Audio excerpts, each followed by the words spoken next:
Good morning everyone. हमने previous session के अंदर आपको कहा था कि एक न्यू वैरायटी शुरू करेंगे, वो है बेड डेप रिगार्डिंग। और मैंने आपको जैसे कि प्रीवियस सेशन में 4 टर्म्स पढ़ाए, new bad debt, old bad debt, new RDD and old RDD. ये क्या चीज है ये मैंने आपको फाइनल अकाउंट में पढ़ाया। अब आज का जो एग्जाम्पल मैं लेके आया हूं उसमें हम डेटर के रिगार्डिंग सारी वैरायटी कवर करने वाले हैं। सारी वैरायटी किसे कहेंगे हम, जहां पे मोस्टली आपको 12th में डेटर्स के regarding new RDD, new bad debt, old bad debt तो आता ही है, प्लस इसके अलावा भी एडवांस और कौन सी वैरायटी है जो आपको आएगी जो मेरे आरडीडी की अमाउंट को चेंज करेगी। मैं फिर एक बार बोलता हूँ, आरडीडी के अमाउंट को चेंज करेगी। ये बार बार 2 बार बोलने का रीजन क्या था, क्योंकि आरडीडी मोस्टली आपको परसेंटेज में दी जाती है क्वेश्चन में। क्यों ऐसा होता है, क्योंकि वो एक्सपेक्टेड प्रॉफिट लॉस है। क्या है वो? लॉस। यानी हम प्रोविजन करते हैं बिजनेस को सेफ असाइड करने के लिए कि ड्यूरिंग द बिजनेस एक्टिविटी हमारे साल में और कितने पैसे डूब सकते हैं, उसकी एक प्रोविजन है जिसको अपन बोलते हैं आरडीडी। क्लियर? तो उस रिगार्डिंग आज आपको एक क्वेश्चन लाया हूं बना के पूरा, जिसमें हम 2 टास्क पूरा करेंगे।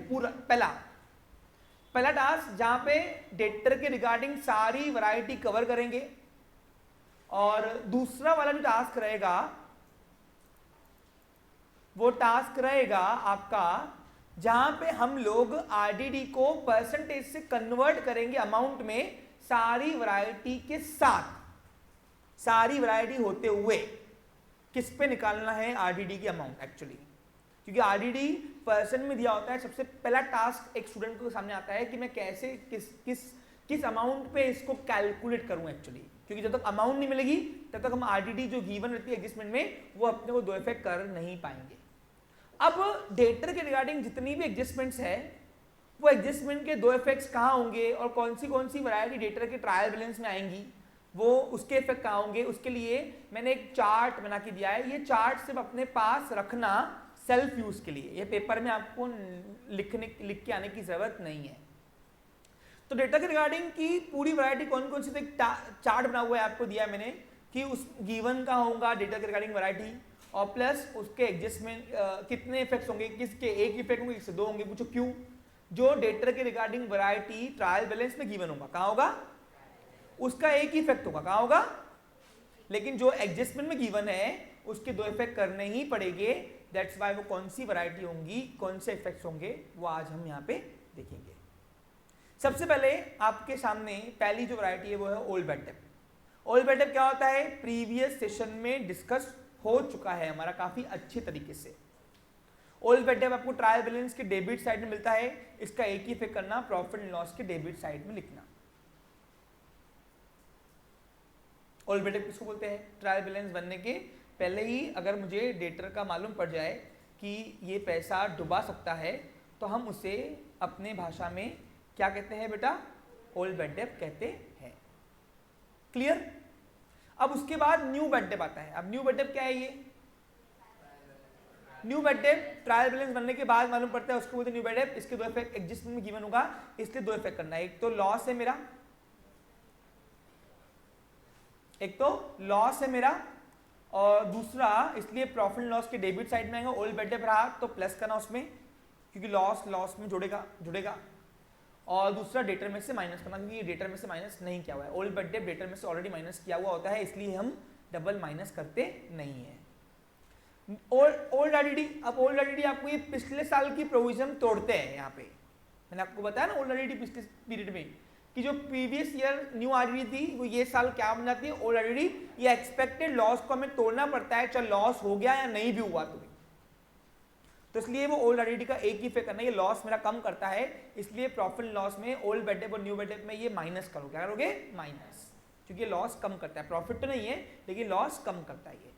और ये भी एक ही इफेक्ट करना, क्योंकि ये भी आपको कहाँ मिलेगा? ओनली ट्रायल बैलेंस में। कौन से साइड में? क्रेडिट साइड में। क्या नाम से लिखेगा? रिजर्व फॉर बेड डेप, कोई रिजर्व फॉर डाउटफुल डेप कभी, या प्रोविजन फॉर बेड डेप के नाम से भी दिख सकता है। तो ऐसे 3-4 नाम रहेंगे, कंफ्यूज होना नहीं। अच्छा एक और बात सुन लीजिए, आरडीडी और जनरल रिजर्व दोनों को मिक्स कर लेते हैं बच्चे।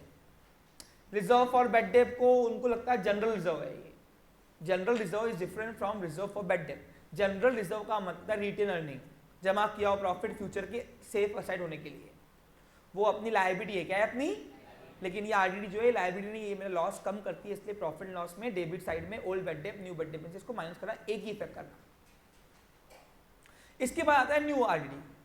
न्यू आरडीडी सबसे पहले तो आपको मोस्टली ज्यादातर केसेस में परसेंटेज में आता है, और अगर परसेंट में आता है तो पहला टास्क सबसे बड़ा आता है क्या, कि इसको कैसे तो भी परसेंट से अमाउंट में कन्वर्ट करना, किस पे कैलकुलेट करना वो ही नहीं पता। तो आज हम एक साथ 2 टास्क सीखेंगे, तो सारी वैरायटी कवर कर रहे हैं, और दूसरा हम टास्क सीख रहे हैं आरडीडी की अमाउंट एक्चुअली निकालना किस पे, अगर गिवन रहा परसेंटेज पे। तो अब आरडीडी की अमाउंट परसेंट से निकल गई अमाउंट में, तो इसके 2 इफेक्ट करना, क्योंकि ये आपको हमेशा कहाँ गिवन होगा, एडजस्टमेंट में गिवन होगा, इसलिए ये 2 इफेक्ट कहाँ होंगे, एक तो old bad debt plus new bad debt में ये प्लस कर देना। क्यों? क्योंकि ये एक्सपेक्टेड लॉस है, पूरा लॉस एक साथ ही कंप्यूट कर रहे हैं डेटर के रिगार्डिंग पीएनएल अकाउंट में, इसलिए ये ओल्ड बेड डेप और न्यू बेड डेप में प्लस होता है। और दूसरा डेटर कम करता है मेरा, डेटर, और डेटा कम करना मेरे लिए बुरी बात है, क्योंकि मेरा एसेट कम होना ये बुरी बात है। It is my expected loss not actual loss, और ये अलाउ करता है कन्वेंशन ऑफ कंजर्वेटिज्म मेरा। Clear picture? उसके बाद है अनरिकॉर्डेड सेल। अब अनरिकॉर्डेड सेल ये नया पार्ट नहीं है, पूछो क्यों? ये सिर्फ मैंने आपको इस एडजस्टमेंट इस क्वेश्चन के वैरायटी में डाल के दिया है, नहीं तो परफॉर्म तो हम पहले भी कर चुके हैं। जो मैंने क्वेश्चन प्रीवियस सेशन आपने अगर देखा होगा मेरा, तो प्रीवियस क्वेश्चन में आपको ये वैरायटी हो चुकी है, जो सेल रिकॉर्ड नहीं हुआ लेकिन एक्चुअल सेल हुआ मेरा, भूल गया एरर ऑफ ओमिशन के बेसिस पर, तो उसको बोलते हैं अनरिकॉर्डेड सेल। ये आपने प्रीवियस सेशन जो लिया हुआ है, नाम क्या था उसका, लक्ष्य ट्रेडर्स, उसमें भी है ये। तो इसके 2 इफेक्ट करना, एक तो सेल बढ़ता और दूसरा मेरा डेटर बढ़ता। तो 2 इफेक्ट क्या करोगे इसको, सेल में प्लस और डेटर में प्लस।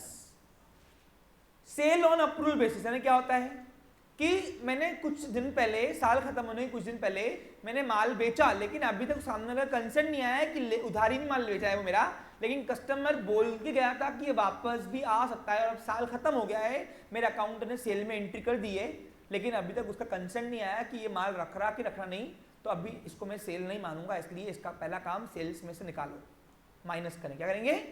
माइनस। अब देखो sale on approval basis 2 effects होंगे, सेलिंग प्राइस और कॉस्ट प्राइस। सेलिंग प्राइस के 2 इफेक्ट करोगे, सेलिंग में से माइनस और डेटा में से माइनस। पूछो क्यों? क्योंकि वो मेरा सेल नहीं है, और सेल अगर दिखा दिया तो इनकम बढ़ गया, इनकम बढ़ गया तो प्रॉफिट बढ़ गया, प्रॉफिट बढ़ा तो मुझे टैक्स भी ज्यादा लगना। मेरा ये एक्चुअल सेल नहीं है, जब सेल जिस साल बोलेगा उसमें मान लूंगा, अभी फिलहाल साल खत्म हो रहा, अब जो बात जाएंगी वो अगले साल ही जाएगी, इसलिए फिलहाल ये साल के लिए मैं उसको सेल डिनाई करूंगा नहीं, मैं इसको सेल नहीं मानूंगा। समझा आपको? क्लियर? मैं सेल डिनाई कर रहा हूं उसको, इसलिए अब सेल में एंट्री की हुई है वो एक्चुअली, तो इसमें सेल्स में से माइनस करना। और जब सेल ही नहीं हुआ मेरा, तो मैं सामने वाले कस्टमर को डेटर कैसे बोल सकता हूं? जब तक वो बोलेगा नहीं मैं रख रहा हूं, तब तक के मैं उसको डेटर का पदवी नहीं दे सकता हूं, इसलिए डेटर में से माइनस करना। फिर है क्या? तो मेरा स्टॉक है। क्या है मेरा ये? तो जो लास्ट डे पे मैंने क्लोजिंग स्टॉक गिना होगा, उसमें वो स्टॉक नहीं गिना होगा, लेकिन वो मेरा ही माल है। सिर्फ फर्क इतना है कि मेरी दुकान या मेरे गोडाउन में न पड़ा होते हुए वो कस्टमर के पास पड़ा है, जिसने मुझे बोल के लिया था कि ये माल वापस आ सकता है। क्लियर? तो इसलिए कॉस्ट प्राइस की 2 इफेक्ट करना, क्लोजिंग स्टॉक बढ़ा देना। क्लोजिंग स्टॉक 2 जगह जाता है, कहां कहां? ट्रेडिंग के क्रेडिट में और एसेट में, तो इसलिए दोनों जगह पे आपने कॉस्ट प्राइस से बढ़ा देना है। आप देखिए मैंने चार्ट में लिख के दिया ए और बी सेक्शन। एक्चुअली ये 2 एडजस्टमेंट एक साथ होती है, इसलिए 4 इफेक्ट होते हैं। क्लियर? और अगर सर कॉस्ट प्राइस मिसिंग होंगी तो डोंट वरी, बस सेलिंग प्राइस 2 इफेक्ट कर देना है। इसका मतलब है कि मेरा अकाउंटेंट जो है ना, उसने स्टॉक में इसको गिन लिया है, इन्हें दोनों काम कर दिए नमूने ने, स्टॉक में भी गिना हुआ है और सेल भी मान लिया। ऐसा होता है कि कभी होता है, कभी कभी इंसान है, इंसान से गलतियां होती है। ठीक है? Clear picture? अरे आखिर तो मैन्युअल अकाउंटिंग जब परफॉर्म होगी तो थोड़ी बहुत तो गलती होगी, तो सर फिर टैली करना। टैली में भी तो आखिर तो फिटिंग, स्टार्टिंग फिटिंग तो इंसान ही भरेगा, और वो फिटिंग गलत हो गई तो आगे का डाटा भी अपने आप पूरा गलत हो जाता है।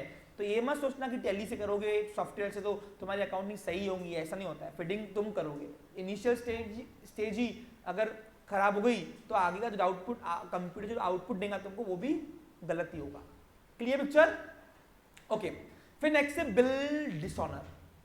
ट्रायल बैलेंस बनने के बाद अगर कोई बिल्स ऑफ एक्सचेंज यानी ड्रॉई मेरा जिसके लिए मैंने बिल बनाया कस्टमर के लिए बिल्स ऑफ एक्सचेंज, अगर उसने उसका ड्यू डेट आ गया और उसने डिसऑनर कर दिया बिल को कि मैं पैसे देने वाला नहीं हूं, तो सामने वाला मेरा डेटर बन जाता है। क्या बनता है? तो इसलिए बिल रिसीवेबल कम कर देना और डेटर बढ़ा देना। ये ऐसी एडजस्टमेंट है जिसके दोनों इफेक्ट बैलेंस शीट में होंगे। एक एसेट कम हो रही है, दूसरी एसेट बढ़ा रही है। और last one is discount on debtor. अब मजे की बात क्या है, सबसे ज्यादा टास्क जो आज हमें परफॉर्म करने में लगेगा वो दो ही मुद्दा है। एक रहेगा डिस्काउंट ऑन डेटर, एक आरडीडी। पूछो क्यों? दोनों प्रोबेबली आपको गिवन होती है परसेंटेज में, और इस वजह से सबसे बड़ा टास्क आता है कि एक्चुअली किस पे कैलकुलेट की जाए। अगर ये सारी एडजस्टमेंट रही और आरडीडी और डिस्काउंट ऑन डेटर भी रहा तो किस पे कैलकुलेट करना उसकी भी वर्किंग आज मैं आपको लिखवा दे रहा हूं फ्रॉम टॉप टू बॉटम। आज पूरा सेशन यहाँ पे होगा, अगर नहीं समझेगा तो आज ही पूछना है, कल की बात आना नहीं मेरे पास, जो है वो आज ही। Clear picture? डेटर के रिगार्डिंग टोटल वैरायटी आपके एक ही सेशन में मैं डालना चाहता हूं, थोड़ा बड़ा जाएगा सेशन लेकिन वो वर्थ है। क्या है वो? पूछो क्यों वर्थ है? अरे पूछो भाई, क्योंकि तुम लोगों को समझ में आएगा डाटा बैकअप जो बनेगा तुम्हारा, वो तुम एक ही सेशन देखो पूरी वैरायटी तुम्हारी है ना, रिमाइंड हो जाएगा। क्या हो जाएगा? रिमाइंड। Clear picture?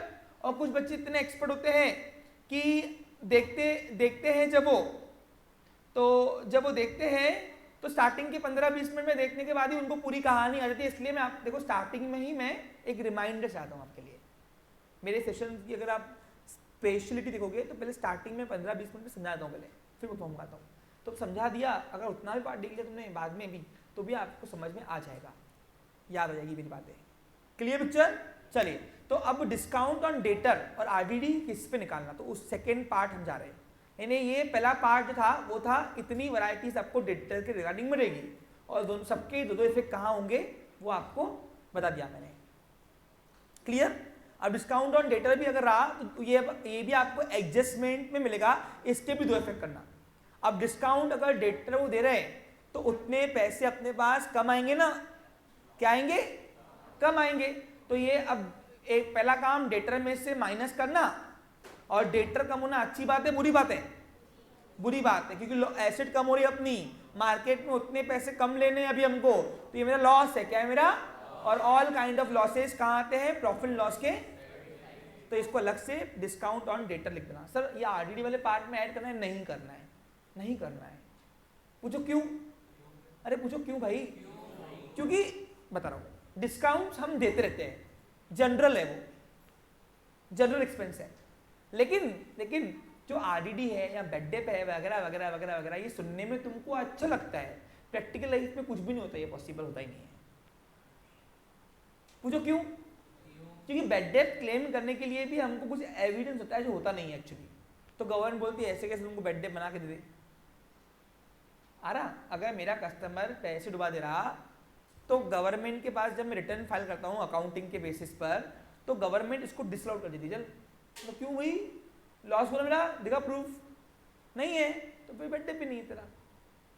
इसलिए ये बात है किताबी ज्ञानों के लिए तो अच्छा है, लेकिन प्रैक्टिकल लाइफ में पॉसिबल नहीं होती। बेड डेप क्लेम करना ही बहुत बड़ा आफत है एक्चुअली, उसको प्रूफ करना पड़ता है, प्रूफ होता नहीं हमसे, इसलिए दिखाता भी नहीं कोई। क्या आता है?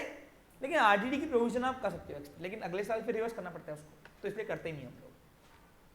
अरे आ रहा क्या समझ में कुछ तुमको? यानी प्रैक्टिकल लाइफ में बेड डेप जो होता है ना, ये एग्जिस्ट ही नहीं करता है एक्चुअली, बहुत कम करता है, रेयरली एकदम। लेकिन थ्योरेटिकल लाइफ में इसको ही ज्यादा इंपॉर्टेंस दिया है। पूछो क्यों? स्टूडेंट अटकता है, ये अटकता है एक्चुअली, उसको अटकाने का यही तो एरिया है बस। अब वो भी किसमें? सिर्फ दो एरिया पे। कौन सी? पहली आरडीडी की अमाउंट किस पे निकालना, अगर ये एडजस्टमेंट 60 में रही तो इसकी वर्किंग हम देख रहे हैं। अब पार्ट 2 में जा रहे हैं। क्या जा रहे हैं? अब सर एक मिनट, पार्ट 2 में जाने के पहले एक लास्ट तुम्हारे लिए इंस्ट्रक्शन। अब जितनी भी वैरायटीज आपने देखी ये चार्ट में जो बनी हुई थी, ये वैरायटी के नेम हेड्स थे, हेड्स, लेकिन ये वैरायटी आपको ऐसे गिवन नहीं आएंगी सेल ऑन अप्रूवल बेसिस वगैरह लिख के, वो आपको क्वेश्चन ऐसे बना के आएगा, डाटा आपको पहचानना पड़ेगा कि वैरायटी कौन सी है एक्चुअली। एग्जाम्पल अभी देखो अनरिकॉर्डेड सेल है, तो पेपर वाला तुमको लगता है इतना तुम्हारा तुमको लिख के देगा अनरिकॉर्डेड सेल, नहीं ऐसा नहीं होता बेटा, वो तुमको लिख के देगा इतनी तारीख को हमने माल बेचा लेकिन रिकॉर्ड नहीं हुआ है, तो हमको पहचानना पड़ेगा कि हाँ ये अनरिकॉर्डेड सेल वाली वैरायटी है। फिर आपको लिख देगा कि ये कस्टमर ये तारीख को माल ले गया था, ये कहकर कि माल वापस आ सकता है, और अभी आज साल खत्म हो गया है, अभी तक कुछ उसका कंसेंट आया नहीं है, फोन उठाना नहीं घड़ी, और मेरे अकाउंटेंट ने सेल में एंट्री कर दी है, तो फिर हम समझेंगे हाँ ये वैरायटी है सेल ऑन अप्रूवल बेसिस। तो ऐसे तुमको वैरायटीज पहचाननी पड़ेगी, आपको ऐसे रेडीमेड वैरायटी आएगा नहीं नाम लिखकर। ठीक है, क्लियर, समझा। और कुछ वैरायटी तो हिडन भी हो सकती है, हिडन भी, हिडन एडजस्टमेंट्स अब नहीं पूछना, मैंने तुमको अच्छे से पढ़ा दिया, क्लियर। अब पार्ट 2 चलते हैं, और यह है पार्ट 2 हमारा। आज सेशन 3-4 पड़ाव में गुजरेगा। पहला पड़ाव हमने देखा सारी एडजस्टमेंट्स जो डेटर के रिगार्डिंग थी, सारी वैरायटी जो डेटा के रिगार्डिंग थी। दूसरा पड़ाव आरडीडी की अमाउंट निकालना, और तीसरा पड़ाव ये एडजस्टमेंट्स और आरडीडी जो अमाउंट है इसकी वर्किंग करके हम एक फाइनल अकाउंट पूरा सॉल्व करेंगे कस्टमाइज क्वेश्चन से, जिसमें सारी वैरायटी में एड ऑन कर रहा हूं। ये क्वेश्चन हमेशा अपने पास रखना, चाहे 11th हो चाहे आप आगे कोई भी स्टडी करो, क्लियर। चलिए, तो आरडीडी जो अगर सपोज आपके एग्जाम्पल में आरडीडी परसेंट में दिया, देखो लिखा हुआ है if new RDD is given in percentage, then first calculate or convert that percentage into amount। पहला टास्क क्या है कि वो परसेंटेज को अमाउंट में निकालना, क्योंकि जब तक अमाउंट नहीं आएंगी आर्ट में मैं दो इफेक्ट करूंगा किसका, परसेंटेज का तो दो इफेक्ट नहीं करता ना मैं, तो किस पे निकालना। सुनो, RDD amount is always calculated on actual debtors. तो आरडीडी जो निकलती है वो एक्चुअल डेटर निकालती है। अभी एक्चुअल डेटर होता क्या, सुनो। एक्चुअल डेटर का मतलब होता है कि मुझे मार्केट में आखिर डेटर्स बनाकर लेना कितना है, क्योंकि जब तक मुझे वो आंकड़ा नहीं आएगा तब तक मैं एक्सपेक्टेड लॉस की प्रोविजन परसेंटेज में कैसे करूंगा। पहले तो मुझे सबसे पहले ये देखना पड़ेगा कि आखिर मुझे काट साट के जितने भी मेरे सामने ये सरकमस्टेंसेस वो है लास्ट डे पर, मुझे मार्केट में आखिर काट साट के लेना कितना अमाउंट है। जब तक ये नहीं मालूम होगा तब तक मैं उसकी प्रोविजन सेफ्टी के लिए कैसे करूंगा। इसलिए पहला काम एक्चुअल डेटर्स की वर्किंग आप करना। सर पेपर में दिखाना है, कोई जरूरत नहीं है, दिखाया तो अच्छी बात है, नहीं दिखाया तो भी चलता है, इससे मार्क्स नहीं कटेंगे आपके। और ये एक्चुअल डेटा कुछ होता नहीं है, ये मैंने आपको नाम लिख के दिया, टाइटल, सिर्फ ये मेरा बनाया हुआ टाइटल है, ये आपको कोई बुक में नहीं मिलेगा, ताकि डिस्क्रिमिनेशन प्रॉपर अच्छे से हो। मेरी बात सबको समझ में आ रही है। तो ये एक्चुअल डेटर एक्चुअली चीज क्या है भाई सर, बराबर कि नहीं। तो एक्चुअल डेटा ने मार्केट में काट साट के लेना कितना है हमें, तो वो निकालना है, उसको बोलते हैं एक्चुअल डेटर। अब देखिए स्टूडेंट्स ध्यान देंगे, अब एक्चुअल डेटर हम किससे कहेंगे, पहले अपने को वो समझना पड़ेगा। तो आज पहले हम एक्चुअल डेटर समझते हैं क्या होता है। हाँ बेटा उधर बैठ जाओ, कृष्णा। चलो, अब एक्चुअल डेटर की वर्किंग है, क्या है बच्चे लोग, एक्चुअल डेटर की वर्किंग है जो मैं आपको आज करवा रहा हूं, ध्यान दे दर। और ये वर्किंग हमेशा अपने पास रखना, सारी वैरायटी अगर आई तो ये वर्किंग आपको काम में आएगी। यस, सबसे पहले आरडीडी की अमाउंट निकालने के पहले हम निकालेंगे एक्चुअल डेटर हमारे। तो एक्चुअल डेटर किससे प्लस माइनस करने से निकलता है वो देखते हैं। पहला गिवन डेटर लेना हाथ में, ये गिवन डेटर आपको ट्रायल बैलेंस के डेबिट साइड में मिलेगा। जो आपके ट्रायल बैलेंस में डेटर है ना, डेटर अमाउंट, वो गिवन डेटर होगा। उसमें से पहले अनरिकॉर्डेड सेल ऐड करना। क्या करोगे, ऐड। पूछो क्यों, क्योंकि जो सेल हमने किया होगा, जो हम सेल हमने किया होगा वो रिकॉर्ड नहीं हुआ है, और रिकॉर्ड नहीं हुआ है तो डेटर भी रिकॉर्ड नहीं हुआ है। तो अब वो डेटर रिकॉर्ड नहीं होगा तो क्या वो क्या ऊपर से उठ के आया, क्या वो मेरा पैसा डुबा सकता नहीं, क्या डुबरता वो भी। तो पहले मुझे एक्चुअल देखना है कि मुझे मार्केट से लेना कितना अमाउंट है काट साट के। जब तक मुझे ये हाथ में नहीं आंकड़ा आएगा तब तक कि मैं डुबा कितना सकता है ये कैसे मालूम पड़े। इसलिए अनरिकॉर्डेड सेल, जिसका रिकॉर्ड नहीं किया सेल, जो कस्टमर का हमने रिकॉर्ड नहीं किया होगा, वो भी तो मेरे पैसे डुबा सकता है कि नहीं, तो आरडीडी उसके लिए भी तो की जाएगी ना। तो इसलिए अनरिकॉर्डेड सेल पे प्लस करना, क्योंकि टोटल एक्चुअल डेटा कितना है मुझे वो निकालना पड़ेगा पहले। अब देखो लिखा हुआ है इफ गिवन, अगर रहा ये वैरायटी तो, है ना, आपके क्वेश्चन में अगर अनरिकॉर्डेड वाली वैरायटी रही तो ही आपको ये माइनस करनी है, सॉरी प्लस करनी है, करनी है प्लस। अगर नहीं रही तो बस जो बुक में गिवन है डेटर है वही तुम्हारा एक्चुअल डेटर है। समझा आपको क्लियर? ये इफ गिवन जो ये लिखती है ना कंडीशन है, क्या ये अगर एडजस्टमेंट में दिया रहा है तो। फिर दूसरा है बिल डिसऑनर। अब लास्ट डे पर जब ट्रायल बैलेंस बनने के बाद अगर कोई बिल सब्सक्रिप्शन वाला पर्सन यानी कस्टमर जिसके लिए बिल बनाया मैंने, वो अगर मेरा बिल डिसऑनर कर सकता है तो वो बन जाता है डेटर। क्या बनता है? जब तक नया नहीं बिल बने तब तक वो बिल रिसीवेबल नहीं, वो डेटर बन जाता है। अब वो डेटर बन गया तो मेरा रिस्क फैक्टर बढ़ गया कि नहीं बढ़ गया? अब वो भी फिर मेरे पैसे डुबा सकता है, इसलिए मुझे मार्केट में उससे भी रिस्क है। क्या है? इसलिए वो एक्चुअल डेटर में प्लस होगा। क्या होगा? प्लस। सबका रीजन के साथ बता रहा हूं, सबको समझ में आ रहा है बच्चे लोग? ओके हाँ। नेक्स्ट आगे बताया जा रहा है न्यू बैड डेट माइनस करना। प्लस वाले दो डेटा में कौन से? एक तो अनरिकॉर्डेड सेल और तो बिल डिसऑनर। क्यों? जिससे डेटर बढ़े वो प्लस करो और जिससे डेटर कम होंगे वो माइनस करोगे। Clear picture? हाँ। अब bad debt, new bad date में क्या होता है? ओल्ड बैड डेट माइनस नहीं करना, क्योंकि old bad debt given debtor में से ऑलरेडी माइनस है वो। अरे जो गिवन डेटर होगा ना हमारा, जो हमारे ट्रायल बैलेंस में लिखा है अपन ने आंकड़ा, वो ऑलरेडी माइनस किया हुआ है, इससे डबल माइनस करने की जरूरत नहीं तुमको। लेकिन न्यू बैड डेट जो है, न्यू बैड डेट उसको बोलते हैं ट्रायल बैलेंस बनने के बाद मालूम पड़ता है कि जो ये पैसे डुबा दिए इसने। अब जिसने डुबा दिए खुला बोरा डुबा दिए, उसके लिए मैं क्या प्रोविजन में डुबा सकता? अरे तो खुला बोरा ना डूब गए, डुबा सकता नहीं, क्या हो गया? तो मैं उसके लिए प्रोविजन करूंगा तो मेरा एक्चुअल लॉस हो गया। क्या होगा मेरा? वो तो मैं उसके लिए प्रोविजन करूंगा। क्यों भाई? कुछ आ रहा समझ में? तो इसलिए न्यू बैड डेट माइनस करना, क्योंकि ये डूब चुके हैं तो अब इसको कोई चारा नहीं है आने का, आसरा नहीं दिख रहा मेरे को, तो मैं इसके लिए प्रोविजन करूंगा नहीं कि डुबा सकता। फिर नेक्स्ट है सेल ऑन अप्रूवल बेसिस भी माइनस करना। पूछो क्यों? क्योंकि वो कस्टमर का अभी तक कंसेंट नहीं आया हुआ है, और कंसेंट अगर नहीं आया हुआ है तो मेरा वो सेल ही नहीं है, वो सेल ही नहीं है तो मैं उसको डेटर्स की लिस्ट में खड़ा कैसे करूं? और अगर डेटर की लिस्ट में खड़ा नहीं करूंगा तो सवाल ही नहीं उठता डुबाने का। तो अरे डुबाने का सवाल तब होगा जब वो डेटर बनेगा, डेटर ही नहीं बना अभी तक मेरा वो, तो सवाल उठता ही नहीं है। अब जिस वक्त वो सेल बोल लेगा तब मैं डेटर बना लूंगा। फिर बैड डेट की प्रोविजन आरडीडी की उसके लिए भी कर सकते हैं। आपको समझा क्या? अरे आ रहा क्या समझ में तुमको? हाँ। तो इसलिए ये sales on approval basis selling price से माइनस करना, सेलिंग प्राइस से, क्योंकि डेटर में एडेड है वो जो गिवन डेटर हमारे पास ट्रायल बैलेंस में होगा ना, उसमें ये एडेड है जो हमको चाहिए नहीं, निकाल लो क्योंकि ये मेरा डेटर नहीं है, इसलिए माइनस करेंगे। और माइनस करने के बाद जो अमाउंट आएगी उस अमाउंट को हम बोलेंगे कि मार्केट में यही है जिसे काट साट के डेटर के तौर पे हमें लेना है, और इतना अमाउंट जब लेना है तो मेरे डूबने की क्षमता भी इसमें से सकती है, मेरा रिस्क फैक्टर इसमें से निकलेगा, और जितना भी आरडी गिवन होगा इस अमाउंट से कैलकुलेट कर लेना,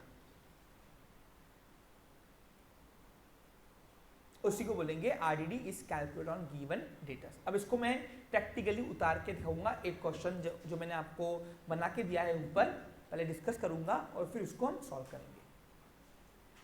क्लियर? लेकिन वर्किंग दूसरी भी आएंगी, एक और, कौन सी वाली? अब हमारे सामने दो टास्क है, बोलो कौन से? आरडीडी की अमाउंट निकालना, निकाल लिया, किस निकालोगे? Actual debtor. और एक्चुअल डेटर कैसे बनेगा बच्चे लोग बताओ, चलो बोलो जल्दी। गिवन डेटर में प्लस करना unrecorded sale, bill dishonour, minus करना न्यू बैड डेट और सेल्स ऑन अप्रूवल बेसिस। और एक और बात है, सब्जेक्ट टू कंडीशंस। अगर तुम देखना और कोई एक आधी ऐसी एडजस्टमेंट आई क्या जिससे मेरे डेटर कम हो रहे हैं बढ़ रहे हैं, तो वो भी प्लस माइनस करना। जरूरी नहीं कि इतनी वैरायटी आएगी, एक आधा वो उसने घुमा फिरा के क्वेश्चन दे दिया, कुछ नई एडजस्टमेंट दे दी, तो सर वो तो हमने माइनस की नहीं, अरे ऐसा नहीं चलता भैया, तुमको पहले निकालना पड़ेगा कार्ड चार्ट के आखिर मार्केट से लेना कितना बाकी। अकाउंटिंग कोई रटने वाला कंसेप्ट नहीं है, मैं बता रहा तुमको मैं क्लियर। इसमें हो सकता है कि एक आधा आगे कोई पढ़ाते पढ़ाते कोई नई वैरायटी आ जाए तो डेटा बढ़ाती हो या कम करती हो तो वो भी प्लस माइनस होगा। अगर डेटा बढ़ाएगी तो प्लस करेंगे और डेटा कम करेगी तो माइनस करेंगे, फिर निकालेंगे आरडीडी के अमाउंट। समझा? तो ये स्टेटमेंट जो मैंने बताया आपको ये मुझे कवर करती है, मुझे मेरे सेशन को। अब मुझे कोई डिनाई नहीं करूंगा सर ये वैरायटी भी एक है जो उसमें प्लस माइनस किया ही नहीं आपने, तो हो सकती है नो डाउट, लेकिन क्यों नहीं कराया? 12th के पॉइंट ऑफ व्यू से इससे ऊपर वैरायटी नहीं आती। अगर मैं 12th के पॉइंट ऑफ व्यू से बात करूं तो इससे ऊपर वैरायटी नहीं आएगी। हाँ, एक आधी वैरायटी आ सकती है। कौन सी वाली बताऊं? बताऊं क्या? एक आधी एसेट बेच देना हमने, और एसेट बेचने के बाद वो डेटर जो है वो अनरिकॉर्डेड है, क्योंकि एसेट बेचने वाले जिसको बेचाऊंगा हम अपन ने, हेलो, उससे पैसे नहीं लिए होंगे हमने अभी तक के, कैश में नहीं बेचाऊंगा, उधर ही बेचाऊंगा, तो बताओ, तो उससे भी डेटर बढ़ता ना मेरा, तो अनरिकॉर्डेड सेल ऑफ एसेट भी आ सकता है, क्योंकि वो पर्सन जिसको मैंने एसेट बेची होंगी वो भी मेरा कौन है? डेटर ही होगा, तो वो भी प्लस करना। फिर समझा आपको क्लियर? ऐसे नई नई ट्विस्ट आ सकती है। अब मुझे वो पता नहीं, लेकिन 12th के पॉइंट ऑफ व्यू जितना मैंने as per my experience of 10 years, इससे ऊपर की वैरायटी आई नहीं है कभी, ना 12th में आई है ना ग्रेजुएशन लेवल की तक आई है। मेरे को लगता नहीं आई है, मैंने कब पढ़ा है, मेरे को लगता नहीं कि पेपर में मुझे बच्चा लेके आया कि सर ये वैरायटी न्यू है, नहीं आया अभी आज तक। सीबीएसई का पता नहीं, स्टेट बोर्ड में तो नहीं आया है, बट सीबीएसई में भी नहीं आएगा इसके ऊपर, क्योंकि मैंने बच्चों को पढ़ाया हुआ है उसका सेशन भी दिल्ली से। आपको समझ में आ रहा? क्लियर? अरे आ रहा क्या? ऐसा है, जो भी है। अब दूसरा टास्क क्या है? सबसे बड़ा टास्क है दूसरा टास्क, वो है डिस्काउंट का पर्सन निकालना। तो डिस्काउंट किस पे निकालना? तो उसके लिए लिखो, अब डिस्काउंट निकालना पड़ता है गुड डेटर्स पे। किस पे? और गुड डेटर किसको बोलते हैं? जो सच में पैसे देगा, जो ना डुबा सकता, जिसने डुबा दिए, सही में जो नियत होंगी जिसको, उसको हम जल्दी रिकवरी करने के लिए हम डिस्काउंट देते हैं, उसको बोलते हैं डिस्काउंट ऑन डेटर्स। आप डेटर्स को डिस्काउंट जनरल तौर पे क्यों देते हो बताओ? मार्केट की कंडीशन खराब है, मार्केट में डिफ्लेशन चालू है, पैसे डूब रहे हैं लोगों के, इसलिए जल्दी रिकवरी करने के लिए आप उनको क्या बोलते हो? डिस्काउंट ले, इतने में दे दे फटाफट सर। तो जो गुड डेटर होंगे, देने वाली नियत वाले, उनको हम डिस्काउंट देंगे। क्या देंगे? यहाँ पे क्या सिखाया? आरडीडी के दो इफेक्ट कहाँ होते हैं तो ऊपर सिखा दिया मैंने, लेकिन आरडीडी की अमाउंट किस पे निकालना? किस पे निकालोगे? Actual debtor. एक्चुअल डेटर किसको बोलते हैं? ये सब प्लस माइनस करने के बाद। इसके अलावा भी एक आधी एडजस्टमेंट हो सकती है जो मैं प्रोफार्मा में आगे चल के तुमको चेंजेस करवाऊं, subject to condition changes. Okay, clear? Okay, अब एक दूसरी वैरायटी लिखो।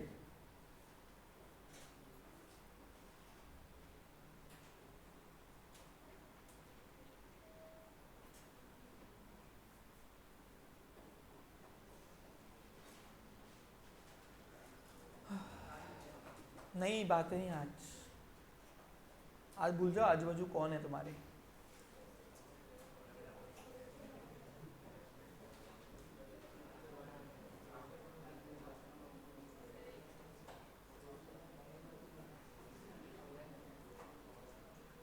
लिखो।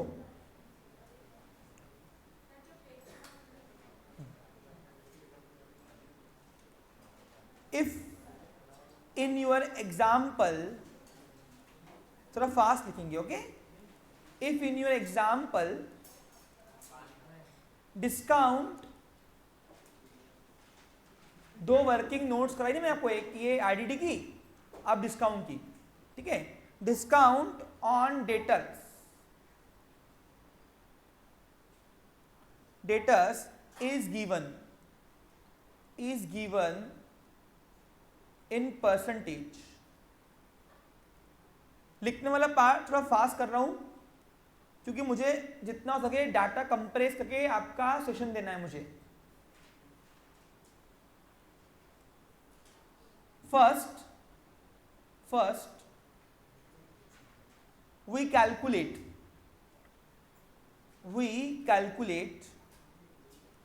calculate or convert convert that percentage, right. Adjustment तो बाद में करोगे, लेकिन परसेंटेज को अमाउंट में कन्वर्ट करोगे पहले। That percentage into amount,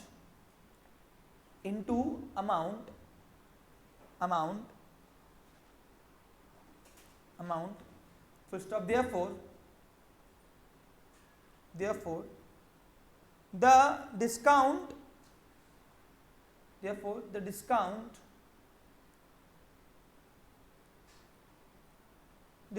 on debtors, the discount on debtor amount is always calculate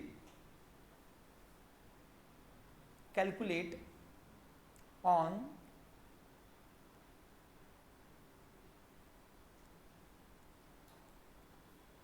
good debtors। और ये भी बुक में कोई नहीं मिलेगा नाम आपको, ये मैंने बना के दिया है आपको समझाने के लिए। गुड डेटर्स, जो देने वाले नियत वाले होंगे वो, उनको हम डिस्काउंट देंगे। जिसने डुबा दिया पैसा, जो डुबा सकता उनको डिस्काउंट कभी नहीं देते। हम डिस्काउंट उनको देते हैं जो सच में देने वाली नियत वाले होंगे, और इसलिए उनको नाम दिया हमने गुड डेटर्स। अब ये गुड डेटर्स निकाला कैसे जाता है, ध्यान दो। फुल स्टॉप दो।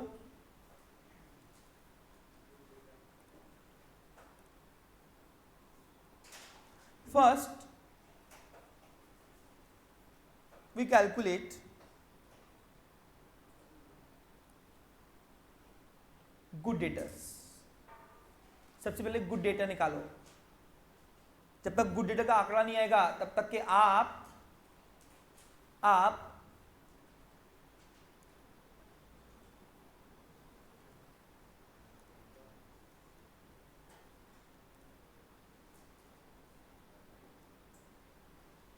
डिस्काउंट की अमाउंट निकाल नहीं पाओगे, और डिस्काउंट का अमाउंट निकाल नहीं पाए तो क्या होगा, दो इफेक्ट्स कर नहीं पाओगे। After existing all given adjustment.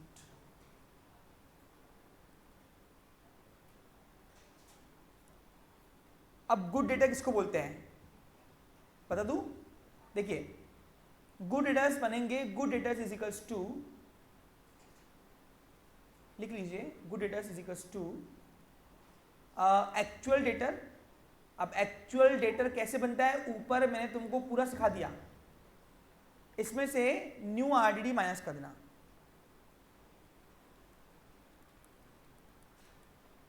जो एक्चुअल डेटर मिला ना बेटा, उसको न्यू आरडीडी माइनस किया तो मिल जाएगा अपने को गुड डेटर्स। और उस अमाउंट पे निकालना, फिर कैलकुलेट करना, क्या करोगे, डिस्काउंट, और फिर दो इफेक्ट करना। समझा कुछ तुमको? एक्चुअल डेटर कैसे निकलता है उसका सिनेरियो ऊपर दिखाया, ये रहा, ये पूरा, ये क्या है, ये एक्चुअल डेटा मिला ना अपने को, ये सब प्लस माइनस करने के बाद अब उसमें से जो न्यू आरडीडी की अमाउंट आपने कैलकुलेट किया उसी को यहां पे माइनस करना अमाउंट को, और वो माइनस करने के बाद जो अमाउंट आएगी बच्चा लोग, उसको अपन क्या बोलेंगे, क्या बोलेंगे, उसको बोलेंगे गुड डेटर्स। और वो गुड डेटर्स पे निकालना डिस्काउंट। समझा आपको क्लियर? और फिर उसके दो इफेक्ट करना, आप डेटर रहे या आरडीडी रहे, डिस्काउंट रहे या आरडीडी रहे, दोनों डेटर कम करती डेटा में से माइनस, और लॉस है, क्या है मेरा वो, लॉस। तो दो इफेक्ट कहाँ होंगे, मेरा ट्विस्ट वो नहीं आज का, दो इफेक्ट तुमको आता है करते, लेकिन दो इफेक्ट के लिए वो अमाउंट निकालने की जो वर्किंग है वो मेन मुद्दा था, और वो मैंने आपको यहाँ पे बता दिया। अब आपको ऑलमोस्ट 90% में बोलता हूँ आपकी पूरी वैरायटी इसी ये एक एग्जाम्पल में कवर हो जाएगी आज। अब वो एग्जाम्पल कौन सा, तो एग्जाम्पल वो आपके सामने अभी प्रेजेंट कर रहा हूँ, ध्यान देंगे। और फिर यही आंकड़े हम यहाँ पे एप्लीकेबल करेंगे और फिर हम एग्जाम्पल को सॉल्व करेंगे। लंबा सेशन जाएगा लेकिन टोटल वाइड वैरायटी कवर हो जाएगी। 2 ही सेशन देख लो, पूरा आपका डेटा का रिगार्डिंग सॉल्यूशन खत्म। इसमें कोई डिफिकल्ट डाउट है तो मुझसे पूछ सकता है कुछ। ये एक्स जो हमने भरा ना झूठ मूठ की अमाउंट, वो रियल में भरेंगे आज, क्योंकि मैंने वैरायटी आपकी लाई हुई है आज इसमें। ये फिल करेंगे हम, डोंट वरी। वो फिल करने के लिए मैंने आपको प्रोफार्मा के पहले एक पेज छुड़वाया हुआ है ना, वहां फिल करना लगे तो बस। और पेपर में क्या होंगे, पेपर में एग्जाम्पल के बाद करके वो लास्ट में, ठीक है। तो आज क्यों पहले करा रहे हो, ताकि तुमको मालूम पड़े निकालने के पहले कि कैसा क्या हो रहा है। और आज का मैं पैटर्न चेंज करने वाला हूं। आज जो क्वेश्चन का एग्जाम्पल हम सॉल्यूशन करेंगे वो ट्रायल बैलेंस खाली करते करते ही एडजस्टमेंट के 2 इफेक्ट करते आएंगे, हाँ। और डेटर में रुकना पड़ेगा। पूछो क्यों? क्योंकि आज मैक्सिमम एडजस्टमेंट जो है वो डेटर के रिगार्डिंग है, और जब तक डेटर की सारी एडजस्टमेंट होती नहीं है तब तक मैं रुक जाऊंगा वहां पे, वही सॉल्व करते करते करते करते जाएंगे। ये डेटर के रिगार्डिंग तुमको इतनी कंफ्यूजन जाएगी कि अगर तुमने यहां से ध्यान हटाया कि गया पिक्चर पूरी, और फिर डबल नहीं पूछना मुझसे। आज पूछना भले, लेकिन डबल नहीं पूछना बाद में कभी। चलिए शुरू करते, बच्चा लोग ध्यान देंगे।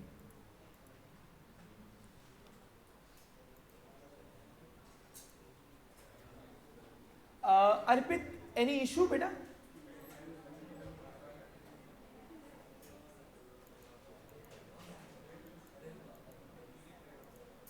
आज का सेशन थोड़ा अच्छे से सुनना समझना। हाँ, आरडीडी वाले इसमें पॉइंट में अगर तकलीफें होंगी तो इसको प्रैक्टिस में उतारेंगे हम। Yes, any issue?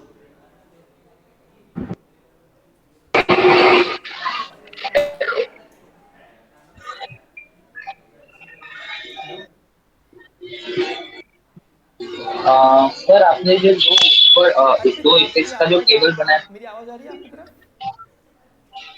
हाँ सर, आ रही है।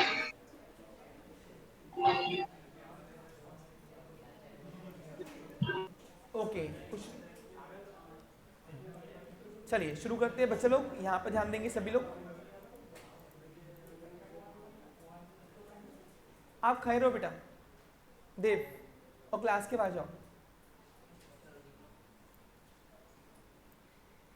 चलिए, तो एक क्वेश्चन लाया हूं आपके सामने एक क्वेश्चन लाया हूं, कस्टमाइज क्वेश्चन है वो। उसको पहले हम सॉल्व करेंगे, समझेंगे, फिर सॉल्व करेंगे। ओके, चलिए। अब जो आज मैंने आपके लिए क्वेश्चन नंबर 2 बनाया है कस्टमाइज वाला, पहला हो गया, दूसरा ये। इसमें और वो 2 पहला क्वेश्चन मिलाकर दोनों वैरायटीज, दोनों क्वेश्चन मिला के पूरी टोटल 11th और 12th की वैरायटी कवर करती है। इसके बाद मेरी स्पीड आप मैच करना है आपको फास्ट। क्यों? क्योंकि इस पर रुकूंगा नहीं मैं। इसके बाद से मुझे परफॉर्म करना है बस। आपको समझा क्या? मैंने आपका जो बेसिक था, बेस फाइनल अकाउंट क्या चीज है वो दे दिया। अब इसके बाद मैं रुकूंगा नहीं, मेरी स्पीड डबल जाएगी बहुत। हाँ, बता रहा हूँ, एक दिन में 2 एग्जाम्पल सॉल्व करेंगे फटाफट सॉल्यूशन। चलिए शुरू करते हैं, ध्यान देंगे। From the following trial balance, the following is the trial balance of Messrs पूरब ट्रेडर्स। मैसर्स यानी फर्म का नेम। ये पूरब ट्रेडर्स नाम का एक दुकान था जो अपने, you are required to prepare a final account of the firm. अब पूरब ट्रेडर्स है, सोल ट्रेडिंग कंसर्न में आता है। कहां आता है? सोल ट्रेडिंग कंसर्न में एप्रोप्रिएशन बनाने की नीड नहीं है, लेकिन पार्टनरशिप या कंपनीज में एप्रोप्रिएशन बनता है। पार्टनरशिप में भी नीड नहीं है अभी तो, लेकिन कंपनी में कंपलसरी है। Okay, clear? और एप्रोप्रिएशन अकाउंट क्या काम करता है मैंने आपको बताया हुआ है। तो यहाँ पे हम केवल 3 अकाउंट प्रिपेयर करेंगे, ट्रेडिंग, पीएनएल और बैलेंस शीट। क्लियर? चलिए शुरू करते हैं बच्चा लोग, यहाँ पे ध्यान देंगे सभी लोग। हाँ, अब ट्रायल बैलेंस में डेबिट साइड में 7 कैटेगरी के आइटम कौन कौन से होंगे बताओ। चलो, all type of direct expense, indirect expense, personal expense, losses के बाद एसेट्स और सेल्स रिटर्न और ड्राइंग। क्या है? ड्राइंग। और 7 कैटेगरी हम क्रेडिट से मिलेगी। बोलो कौन सी? All types of direct income, indirect income, personal incomes, all types of profits, liabilities, purchase return और कैपिटल। अब capital actually first party liability, तो उसको अलग से बताने की जरूरत नहीं, लेकिन ड्राइंग बता रहा हूं तो कैपिटल भी बताना पड़ेगा। Clear picture? चलिए अब ढूंढ लेते हैं कौन कौन सी एटम, अच्छा कहाँ जाता है ये सब आता है, यहाँ पे मैं वो एरिया कवर करने वाला नहीं हूं। चलिए शुरू करते हैं, ध्यान देंगे। ओपनिंग स्टॉक क्या है मेरा, डायरेक्ट एक्सपेंस है, भूल गए क्या, purchase direct expense, salary indirect expense, wages indirect expense, है ना। हाँ क्या है, फिर क्यों भूल जा रहे हो बार बार बेटा, क्या है बेटा, हाँ direct expense. In direct expense है वेजेस, क्रिश नो नीड, बस यहां पे ध्यान दो, योर कॉन्सेंट्रेशन आपका यही होना चाहिए सिर्फ। हाँ अब आप सैलरी में जाओगे तो आपको हिडन एडजस्टमेंट है, सैलरी जो ये 15,000 रुपए है, ये भाऊ ने सिर्फ 5 महीने के दिए हुए हैं, 7 महीने की, बाकी एक साल का हिसाब 12 महीने का होता है। तो 7 अब कितना निकालना पड़ेगा, पहले महीने की निकालो। देखो 15,000 रुपए यदि 5 महीने की हुई तो 3,000 रुपये महीना, और अगर 3,000 महीना हुआ तो 7 महीने का कितना होता है रे, हाँ तो 7 महीने का बाकी है 21,000 रुपए है ना। ये हिडन एडजस्टमेंट है, आउटस्टैंडिंग सैलरी, दो इफेक्ट करना, एक तो सैलरी में प्लस और दूसरा मेरी लायबिलिटी, क्या है मेरे ऊपर, कर्जा है ना मेरे ऊपर, वो एम्प्लॉय का कर्जा हो गया ना मेरी तरफ, ठीक है। पूरब ने 7 महीने की पगार दी हुई नहीं है। हाँ डेटर क्या है मेरी, एसेट्स, रिटर्न इनवर्ड, अब रिटर्न इनवर्ड आता है सेल्स रिटर्न, क्या है ये मेरा, इसको सिर्फ रिटर्न के नाम से भी आ सकता है, वो डेबिट में है, रिटर्न क्रेडिट में दिखता है, डेबिट का रिटर्न सेल्स रिटर्न और क्रेडिट का रिटर्न आएगा परचेस रिटर्न, तो ये सेल्स में से माइनस होगा। बैड डेप, ये ओल्ड वाला बैड डेप है। लॉस क्या है मेरा, ये पीएनएल के डेबिट में आएगा। बिल रिसीवेबल एसेट्स और ट्रेवलिंग एक्सपेंसेस इनडायरेक्ट एक्सपेंस है, तो इनडायरेक्ट एक्सपेंस कहाँ आता है, प्रॉफिट लॉस के डेबिट साइड में। क्लियर पिक्चर, चलिए क्रेडिट साइड में आते हैं, ध्यान देंगे। सेल्स, ऐसा कोई बच्चा है क्या छूट रहा है जो डायरेक्ट आके बैठेगा, सेकंड एग्जाम्पल में नहीं आएगा, फर्स्ट एग्जाम्पल इसने कवर की होगी, समझ के की होगी, उसी को आएगा ये। सेल्स क्या है मेरा, direct income. Capital liability, bad debt reserve, this is my old RDD, मैंने आपको बताया था ट्रायल बैलेंस क्रेडिट साइड में bad debt reserve, provision for bad date वगैरह वगैरह ये नाम से आएगा। तो ये ओल्ड आरडीडी लॉस कम करता है, तो प्रॉफिट लॉस में से इसको माइनस करना, बैड डेट में से, bad debt plus new bad date में से इसको माइनस करना, ओके। कमीशन, ये इनकम है, मिली है, रिसीव्ड, क्रेडिट साइड में कभी एक्सपेंस मिलता नहीं है, तो ये कमीशन रिसीव्ड है, ये इनडायरेक्ट इनकम में मेरी, पीएनएल के डेबिट में आएगा, सॉरी क्रेडिट में, रिटर्न आउटवर्ड, ये परचेस रिटर्न है, परचेस में से माइनस, और क्रेडिटर लायबिलिटी। क्लियर, अब आगे आओ। अब सर ये क्या लिख के दिया आपने, परचेस रिटर्न के सामने, परचेस रिटर्न का नाम है रिटर्न आउटवर्ड, पेपर में कभी कभी आ सकता है इस नाम।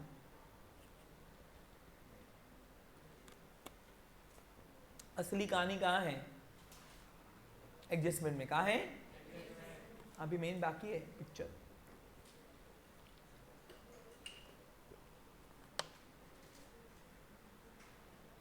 शुरू करते हैं, चलिए एडजस्टमेंट्स में। अब आगे दिया है पहली adjustment, closing stock valued at ₹29,000। अच्छा एडजस्टमेंट्स ऑलवेज हैव 2 इफेक्ट्स, पता है ना, trial balance always have 1 effect. While its market price is 32,000, कौन सी लोगे, व्हिचएवर इज लेस, तो कौन सी, कॉस्ट प्राइस की मार्केट प्राइस, तो ये 32,000 अब दूर दूर तो कहीं नहीं आएगा, यही लेना है। अब 2 इफेक्ट कहाँ होगा, क्लोजिंग स्टॉक मेरी डायरेक्ट इनकम भी है और एसेट भी है, तो एक तो ट्रेडिंग के क्रेडिट में और दूसरा मेरा एसेट्स, ठीक है क्लियर। नीचे further bad debt, new bad debt है, और न्यू बैड डेप के 2 इफेक्ट कहाँ करोगे, एक तो ओल्ड बैड डेप में प्लस लॉस है मेरा पीएनएल डेबिट साइड, और दूसरा इफेक्ट करोगे डेटर में से माइनस। अरे ये कराया नहीं, ये क्या चार्ट में बार बार क्या वही काम करते बैठूंगा क्या मैं, शक्ल ऐसे मारते हो पूछो ही नहीं, ये क्या है? तो ऐसे न्यू बेड डेप लिख के नहीं आएगा, एडजस्टमेंट में जो बेड डेप बनेगा उसको हम न्यू बोलते हैं। ये भी टाइटल है सिर्फ, क्या है ये?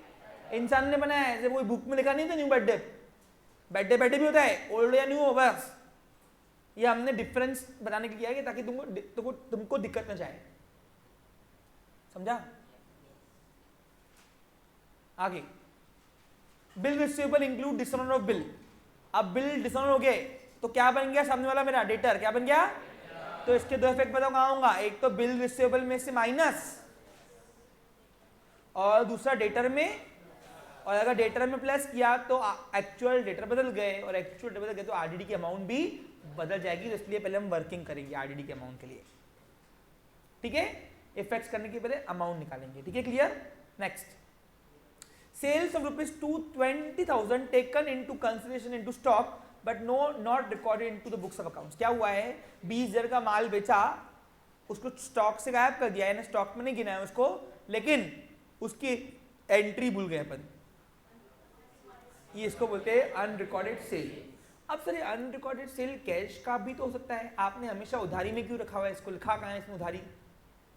तो हमेशा अनरिकॉर्डेड सेल जो होता है ना वो उधारी का होता है। मुझे क्यों? क्योंकि कैश का अनरिकॉर्डेड उसी दिन मालूम पड़ जाता है। अरे क्योंकि कैश क्या होता है, सुबह और रात को मैच होती ना कैश, क्या होती, समझा क्या?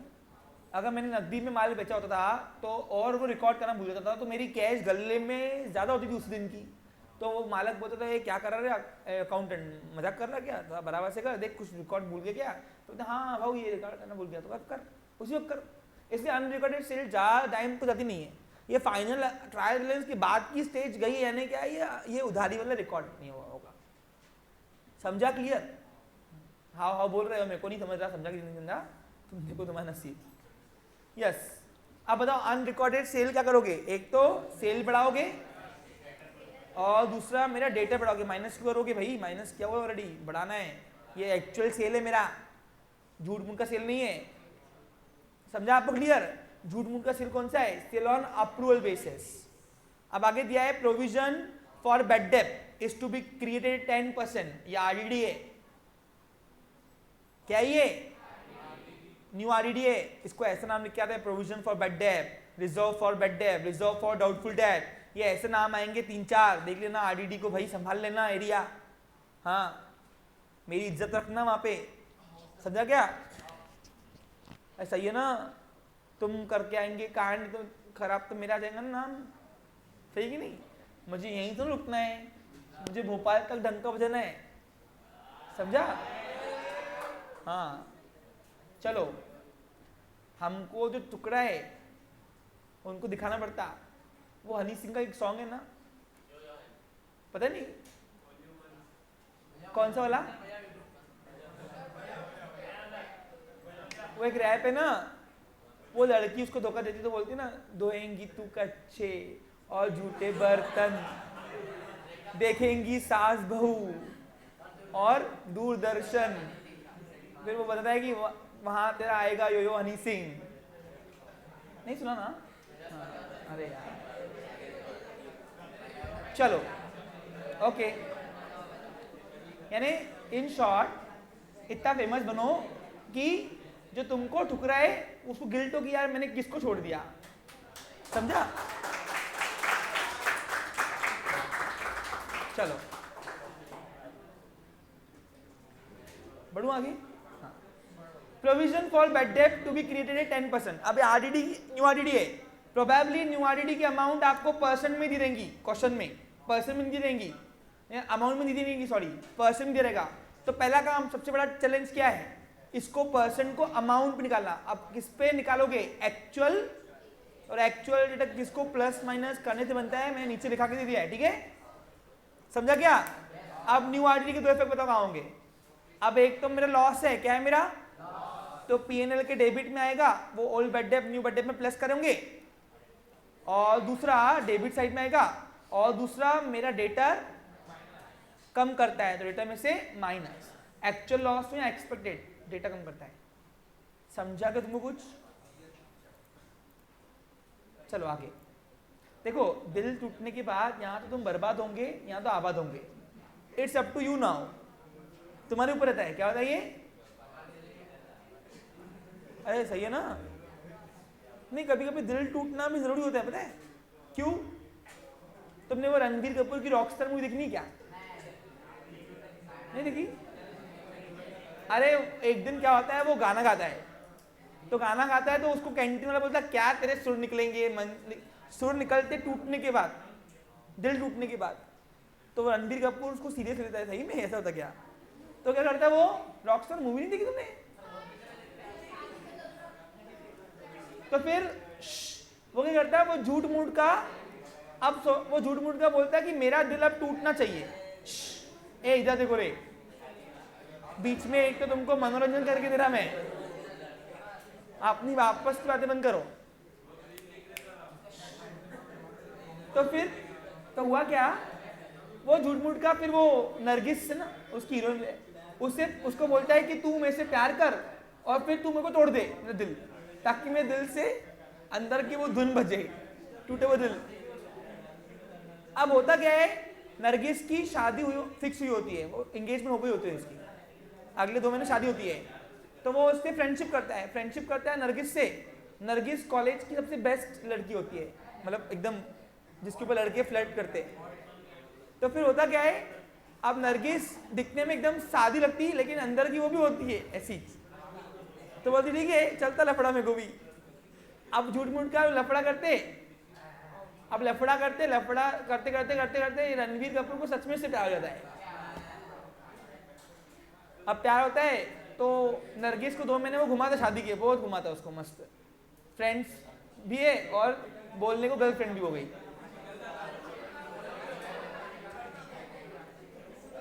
अब हो जाता है प्यार, अब नरगिस को भी थोड़ा थोड़ा प्यार होने लगता है। अब होता क्या है, शादी अब नरगिस की हो जाती है और ये सच में टूट जाता है। अब टूटता इतना टूटता है कि उसको ना गाने की परवाह ना क्या, ये अपना घर बाहर छोड़ के चला जाता, सब कुछ दरगाह में जाके रहता है। और दरगाह में रहने के बाद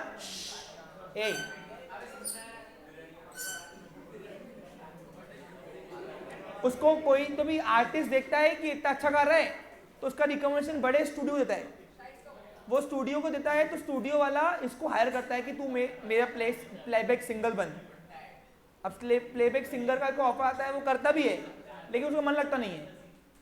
लेकिन सॉन्ग जब निकलते उसके, वो एकदम टूटी हुई जो दिल के निकलते ना, वो निकलते खतरनाक। और आखिर में क्या होता है, फिर वो उस लड़की के लिए इतना पागल होता है कि वो विदेश से जाती लड़की शादी के बाद, तो एक दिन उसको वहाँ का ऑफर आता है। वो बोलता है मेरे को फ्री में लेके चल, मैं फ्री में करने को रेडी हूँ तेरे सॉन्ग बस। और फिर वहाँ जाके वो लड़की से मिलता है। वो लड़की को भी बीमारी हो गई होती है, उसको ब्लड नहीं बनता है उसके शरीर में, नरगिस की हीरोइन के ऊपर। तो यानी इन शॉर्ट वो बहुत बड़ा सिंगर बन जाता है, बहुत बड़ा नेशनल इंटरनेशनल लेवल का। लोग उसकी एक झलक के लिए तरसते हैं, लेकिन ये वो चकाचौंध से अलग हो जाता है।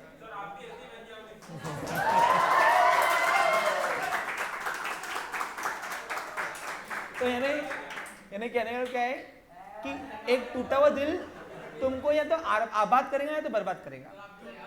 It's up to you now, आप उसको किस पे लेते हो, समझा? चलो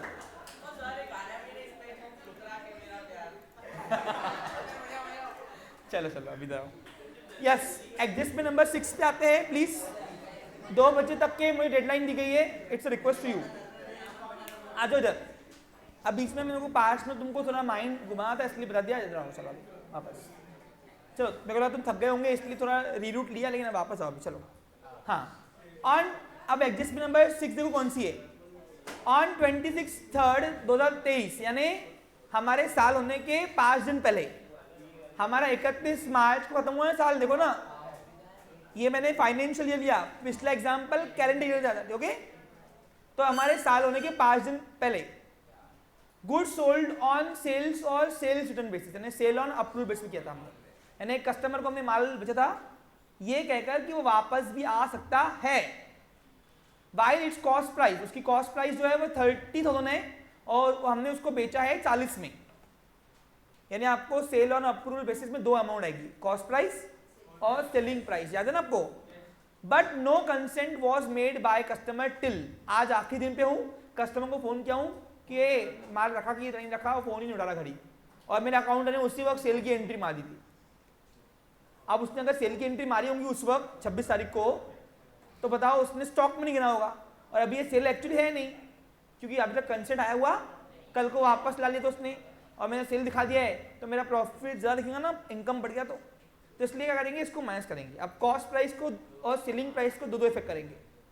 सेलिंग प्राइस के दो इफेक्ट कहाँ होंगे, एक तो सेल्स में से माइनस और डेटर में से माइनस, और अगर डेटर बदल गया, डेटर का अमाउंट फिर एक्चुअल डेटा की अमाउंट बदल जाएगी, हाँ, और आरडीडी की अमाउंट भी फिर बदल जाएगी, हाँ। और दूसरा कॉस्ट प्राइस के दो इफेक्ट बढ़ा दो, कहाँ पे, क्लोजिंग स्टॉक में प्लस और क्लोजिंग स्टॉक में प्लस होगा। अब क्लोजिंग स्टॉक दो हो जाता है, एक तो डायरेक्ट इनकम है ट्रेडिंग की क्रेडिट साइड में और एसेट साइड में। तो अब देखो मेरा स्टॉक एक्चुअल कितना हो गया, तो मेरा क्लोजिंग स्टॉक का वैल्यू 29 है, 29 ये प्लस 30,000 वो सेल ऑन अप्रूवल बेसिस वाला स्टॉक। अरे ये क्या है, देखो ना, सेल ऑन अप्रूवल बेसिस का जो स्टॉक का वैल्यू है कॉस्ट प्राइस वो कितनी है, और कॉस्ट प्राइस ही लेना। क्लियर पिक्चर, समझा अच्छे से, कोई डाउट नहीं है। तो इसके दो इफेक्ट करना, यानी 4 इफेक्ट करना, क्योंकि दो एडजस्टमेंट मर्ज करके है। देखो दो आंकड़े हैं ना इसमें, कोई डाउट इसमें नहीं। देखो एडजस्टमेंट के दो इफेक्ट कहाँ करना है ये तुमको आता है, ये सिर्फ एक एग्जांपल दिया जहाँ पे आरडीडी की अमाउंट भी निकालना सीखे तुम लोग, और साथ में सारी वैरायटी आपको एक ही एडजस्टमेंट मिल जाती है। ठीक है, clear. Next, provision for discount on debtor. हाँ, अब यही एग्जांपल में डिस्काउंट डेटर्स के ऊपर डिस्काउंट भी दिया है। अब डिस्काउंट किस पे निकालोगे, गुड डेटर्स पे। और गुड डेटर्स किसको बोलते हैं, जो एक्चुअल डेटा में से न्यू आरडीडी निकाल के अमाउंट निकाल के माइनस कर दिया तो उसको बोलते हैं गुड डेटर्स। और गुड डेटर्स पे निकालना डिस्काउंट की अमाउंट, कितना, 5 तक का। ठीक है, क्लियर। और लास्ट में एक न्यू एडजस्टमेंट दी हुई है, वो डेटर के रिगार्डिंग नहीं है, वो इंटरेस्ट ऑन कैपिटल। अब बिजनेस से मालक बिजनेस को बोलते दुकान को, ये दुकान तेरे ऊपर जो मैंने इन्वेस्टमेंट किया उसका रिटर्न क्या है मेरे को देगा। तो दुकान बोलता प्रॉफिट दे रहा ना, बोलता प्रॉफिट मेरी मेहनत का है, मेरे इन्वेस्टमेंट का क्या देगा मुझे बता। तो इन्वेस्टमेंट के ऊपर इंटरेस्ट देंगे, क्या देंगे, land get wages, land rent sorry, labour get wages, capital get interest and entrepreneur get profit. तो प्रॉफिट वो उसके मेहनत का मिलता है उसको, तो उसकी इन्वेस्टमेंट पे वो बिजनेस से इंटरेस्ट मांग सकता है। अब ये इंटरेस्ट ऑन कैपिटल जो है, ये दो इफेक्ट कहाँ होंगे बताओ। एक तो मेरा पर्सनल एक्सपेंस है, क्या है मेरा, वैसे तो अप्रोप्रिएशन के डेबिट में आएगा, लेकिन सोल ट्रेडिंग कंसर्न में इसको इंडायरेक्ट एक्सपेंस आप क्लेम कर सकते हो। और इंडायरेक्ट एक्सपेंस कहाँ आएगा, पीएनएल के डेबिट में। और दूसरा कैपिटल में प्लस होगा, क्योंकि इससे ओनर की लायबिलिटी और बढ़ती है। समझा का आपको क्लियर। तो दो इफेक्ट कहाँ होगा ये, एक तो प्रॉफिट लॉस के डेबिट साइड में और दूसरा कैपिटल में प्लस। वैसे ये अप्रोप्रिएशन का आइटम है, हाँ, लेकिन अप्रोप्रिएशन सोल ट्रेडिंग कंसर्न में नहीं बनाया तो भी चलता है। समझा क्या। इंटरेस्ट ऑन कैपिटल की वैरायटी मैंने आपको समझाई हुई है पीछे, से परफॉर्म आज करा रहा हूं बस। अब सर कैपिटल कौन सा, ओपनिंग की क्लोजिंग पे, ये इंटरेस्ट किस पे निकलेगा, ओपनिंग पे। पूछो क्यों। क्लोजिंग कैपिटल हम देखो ब्याज हमेशा कब देते हैं, पैसा वापरने पर। कॉमन सेंस है, ब्याज कोई भी कब देगा, पैसा। तो बिजनेस ओपनिंग कैपिटल वापर रहा, क्लोजिंग नहीं, क्लोजिंग अगले साल वापरेगा। अब सर ओपनिंग क्लोजिंग क्या है वो तो बताओ पहले। ओपनिंग क्लोजिंग बोल रहे हो, हम भी हाँ बोल रहे। देखो सुनो, ट्रायल बैलेंस के डेबिट साइड में जो आपको कैपिटल दिख रहा है ना क्रेडिट साइड में, ये ओपनिंग कैपिटल है। और वो सब प्लस माइनस करने के बाद जो लास्ट में कैपिटल निकलता है, आउटर करते हैं हम जिसको, नेट प्रॉफिट जोड़ तोड़ के, उसको बोलते हैं क्लोजिंग कैपिटल। और वो हम अगले साल वापरेंगे तो उस पर हम ब्याज अगले साल देंगे। ये साल हमने इतना ही पैसा वापरा बिजनेस ने, तो बिजनेस बोलेगा मैं ब्याज तुम्हें इस पे दूंगा, इंटरेस्ट। समझा। So always interest on calculate किस पे निकालोगे, on opening capital. Clear picture. चलो अब सबके दो इफेक्ट्स कहाँ हुए समझ में आया। मैंने प्रोफार्मा ऑलरेडी बनाया हुआ है, तुमने बनाया हुआ है, अब सबको परफॉर्म करेंगे। चलो फटाफट शुरू करते हैं। फाइनल अकाउंट का प्रोफार्मा बनाओ। ट्रेडिंग एक पेज का, प्रॉफिट एंड लॉस अकाउंट एक पेज का और बैलेंस शीट एक पेज का। अप्रोप्रिएशन नहीं बनाया चल जाएगा। फाइनली मेरा सबसे बड़ा काम होने जा रहा है आज। इसको लेकर मेरे को बहुत लोड रहता रहे बाबा।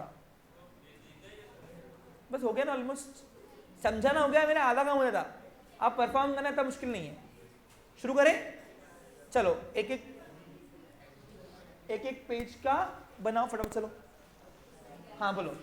हाँ हाँ सब करता मैं, चलो शुरू करो। हाँ अभी दो मिनट ध्यान दो बच्चा लोग, इधर सुनो।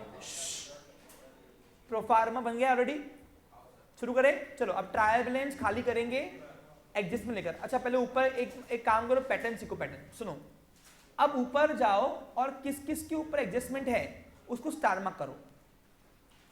ऐसे ही करना तुमने भी। आज मैं परफॉर्म करने का पैटर्न चेंज कर रहा हूं। जिसने मेरे 2 कस्टमाइज सेशन तक के सेशन क्वेश्चन के आंसर तक के सेशन देख लिए उनको पूरा फाइनल अकाउंट गारंटेड आ जाएगा। और देख फाइनल अकाउंट गया क्या देख? अच्छा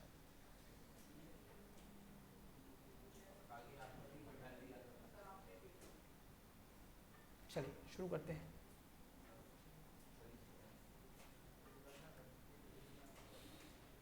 अब आप देखो जितने दिन में आपका बेसिक हुआ है, बेसिक सिर्फ क्या हुआ है, उतने दिन, उससे कम दिन में ही लोगों का टॉपिक उड़ के खत्म हो जाता है। लेकिन अकाउंटिंग ऐसे ही पढ़ाया जाता है अगर पढ़ना है तो, और पढ़ाना है तो भी। शॉर्टकट करके कोई मतलब की बात नहीं है। चलो अब स्टार मार्क करो ऊपर। अब बताओ किस किस के ऊपर एडजस्टमेंट देखो तो। सैलरी के ऊपर तो इधर दिख रही है चीजें, हिडन नहीं, गिवन एडजस्टमेंट्स। डेटा के रिगार्डिंग है, ठीक है, और वो आ गया ना उसके ऊपर ही, ठीक है, और बिल रिसीवेबल के ऊपर भी है, और ट्रैवलिंग नहीं है, ठीक है, और इधर क्रेडिट साइड में सिर्फ कैपिटल के ऊपर है ना, और सेल्स के ऊपर भी है, हाँ बराबर। और बस हो गया। चलो ठीक है शुरू करते हैं, ध्यान देंगे सभी लोग स्टूडेंट्स। हाँ हाँ पहला है ओपनिंग स्टॉक। ओपनिंग स्टॉक मेरा डायरेक्ट एक्सपेंस से trial balance always have one effects, उसका एक ही बार इफेक्ट होगा।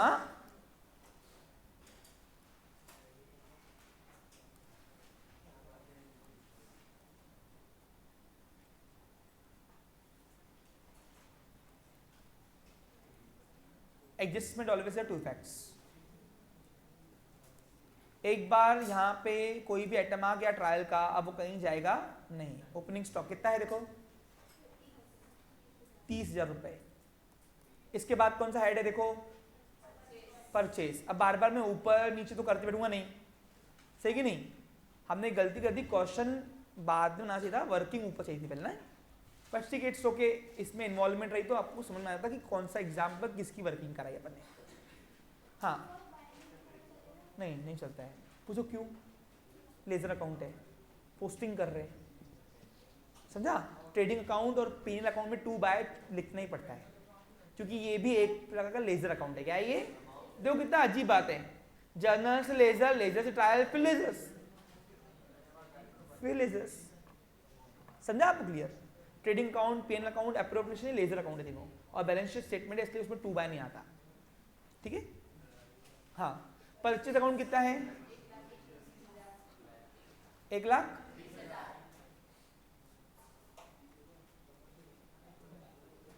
अब परचेज के ऊपर रिटर्न है तो इसको इनर कॉलम ला लो। कितना है परचेज? 1,20,000। अब इसके ऊपर रिटर्न जब आएगा तो माइनस करते बैठेंगे। अब पैटर्न क्या सीखा तुमने, जब तक डेबिट साइड खाली होती नहीं, क्रेडिट के ऊपर जाना पाप है। क्या है? हाँ तो छोड़ दो स्पेस लगे तो। Next salary. सैलरी क्या है मेरा? इंडर एक्सपेंस। और ऑल टाइप ऑफ इंडर एक्सपेंस कहां जाते हैं? प्रॉफिट लॉस के डेबिट साइड में। वही कर रहा हूं देखो। हाँ अब सैलरी मैंने 15,000 रुपये पेड कर दी है, लेकिन 7 महीने की सैलरी 21,000 बाकी है। तो फिर साल भर का कोई पूछेगा खर्चा कितना लगता है सैलरी का, तो कितना होता है? 15 + 21 36,000 रुपये मेरे साल भर का खर्चा है, जिसमें से 15 पेड कर दिए, 16 देना बाकी है, तो मेरे ऊपर क्या है, क्या है मेरे ऊपर, दूसरा पे करो। अच्छा ऊपर लाइन छोड़ देना, कैपिटल हमेशा ऊपर दिखाना, 4-5 लाइन छोड़ देना। तो आउटस्टैंडिंग सैलरी दिखाओ इधर, कितना आएगा अमाउंट बच्चा लोग, 21 ओनली, क्योंकि सैलरी कर्जा से 21 ही है, 36 नहीं पूरा, ठीक है। Adjustment always have two effects whether it is given और हिडन। दो इफेक्ट हुए, भूल जाओ। Next wages. अब वेजेस क्या है मेरा, डायरेक्ट एक्सपेंस है। अब बार बार मैं ऊपर नीचे जाऊंगा नहीं, तुम्हारे पास क्वेश्चन है ना, मेरे को बताते जाओ।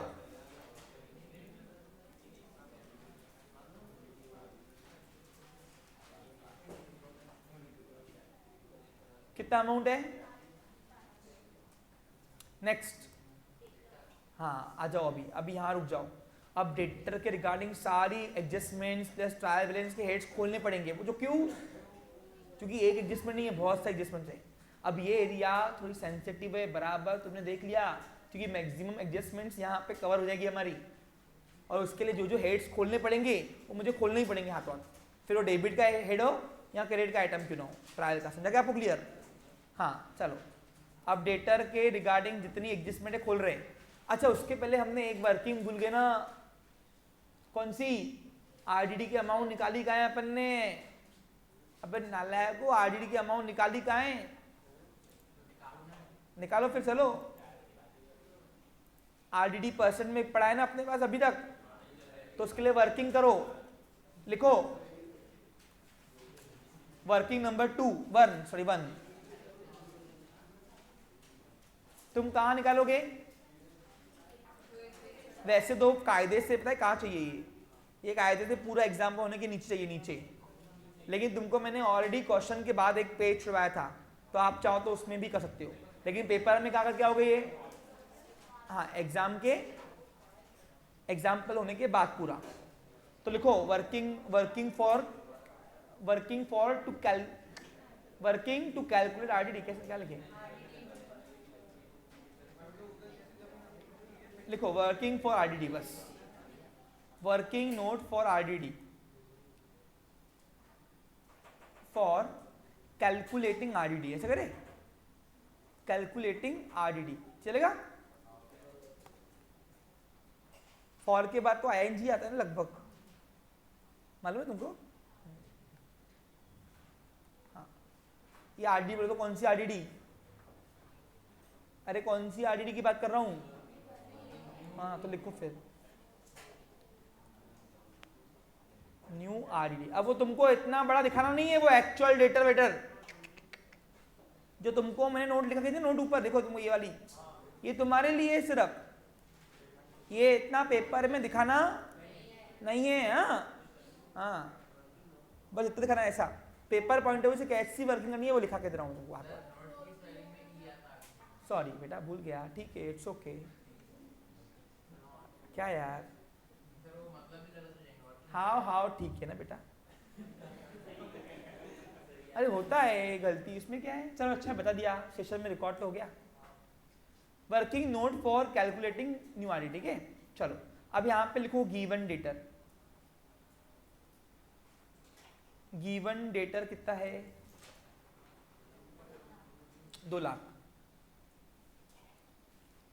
अब इसमें अनरिकॉर्डेड, पहले ऐड वाला आइटम लेते हैं। अनरिकॉर्डेड सेल है क्या, कितना है देखो बेटा,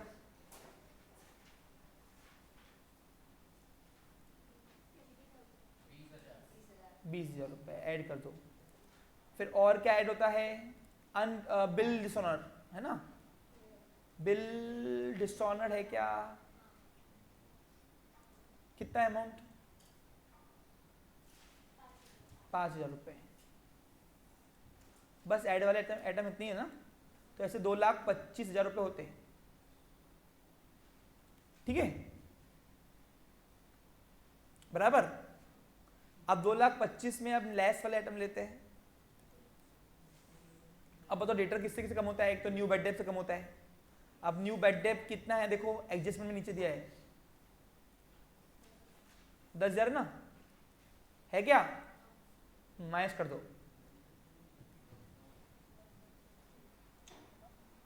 माइनस कर दिया नहीं किया, कर दो फिर। हाँ, और कौन से आइटम है लेस वाले? Sales on approval basis, yes. Adjustment में है क्या अपने पास? जो एडजस्टमेंट में नहीं रहेंगे उसको करने की जरूरत नहीं है। सेल्स ऑन अप्रूवल बेसिस कितना है? इसमें से सेलिंग प्राइस माइनस करना, 40 माइनस कर देना, 50 गायब हो गए। कितना होता? 2,25,000 में से 50 गए, 1,75,000।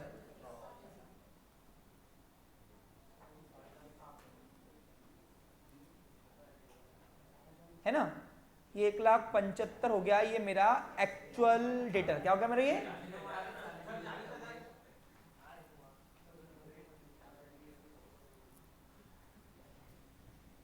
अब 2,25,000 में से 50 गए। कहां से 50 समझा क्या तुमको? तो ये आ गया मेरा एक्चुअल डेटर। अब तुम लिख के आओ तो लिख के आओ, नहीं लिख के आए तुम चलता डेटा का नाम। ये मेरा बनाया वर्ड है इसलिए लिखा तो नहीं, प्रेफर नहीं करता हूँ जनरली। लिख के आओगे तो मार्क्स नहीं कटेगा इस पे, इतने में इतना ही मिलता बोलना। अब निकालो इस पे आरडीडी, तो लिखो फिर कितना 10% ना आरडीडी, तो क्या लिखे इधर?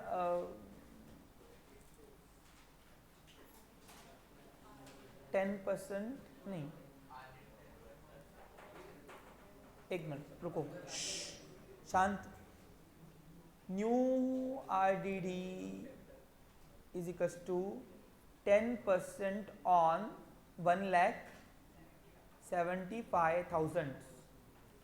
सो कोई भी अमाउंट का एक जीरो कम किया तो कितना आएगा?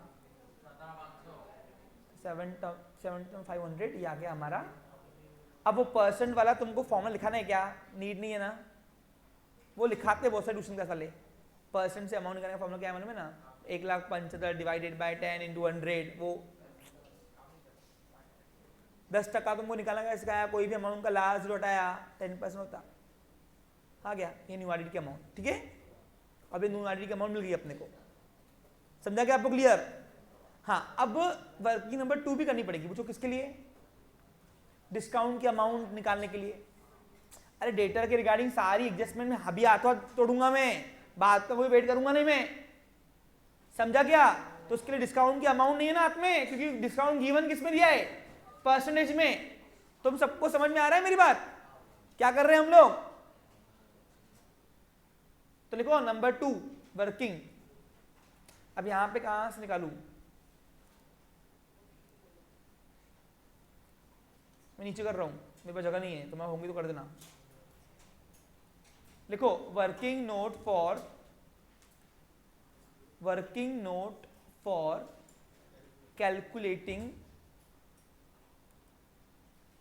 Amount of discount on debtors.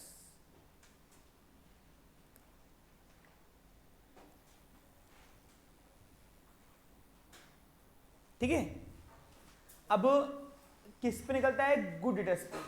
तो गुड डेटर्स कैसे मिलता है बताओ? So good debtor is equals to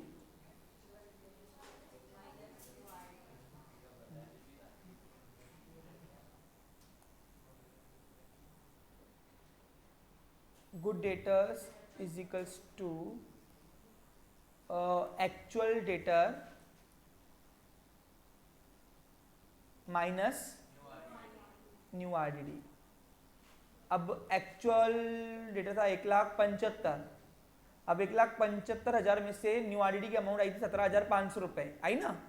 10%। वो माइनस किया तो आता है क्या आया?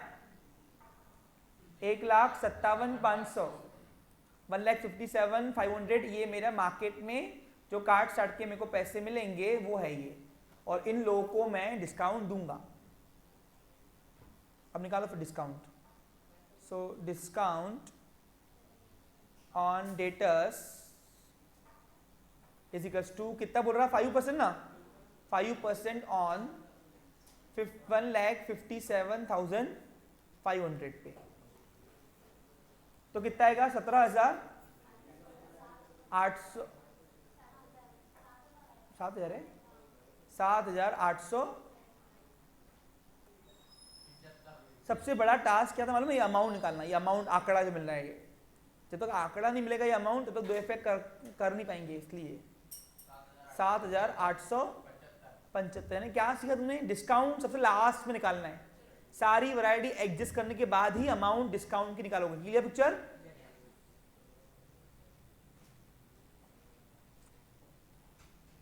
हो गया। चलो अब दोनों अमाउंट मिल गए हाथ में। बस अभी डेटा क्रियान्वयन सभी खत्म कर दो। चलो मैक्सिमम वैरायटी अभी मैं खत्म करूंगा। यहाँ रुक जाना, देखो इधर कैसे करना है। सबसे पहले हाँ, अब पहले गिवन डेटा लेके आओ। कितना है? 2 लाख रुपए है। दिख रहा तुमको बच्चे लोग? अब इसमें सबसे पहले एडजस्टमेंट नंबर कौन सी ले? 1 ले ले। अरे 1 नंबर देखो, एडजस्टमेंट कौन सी है? क्लोजिंग स्टॉक तो नहीं आएगा। फर्दर बर्थडे पे लेते हैं। चलो ये न्यू बर्थडे पे क्या है? ये मेरा डेटर के रिगार्डिंग जो पहली एडजस्टमेंट है वो लेके साथ में। किसको जो भी समझ में नहीं आया पूछना, अभी हाथों हाथ। बात का काम रखना नहीं। ये न्यू बर्थडे पे, फर्दर बर्थडे पे हम दिखा दें उनको।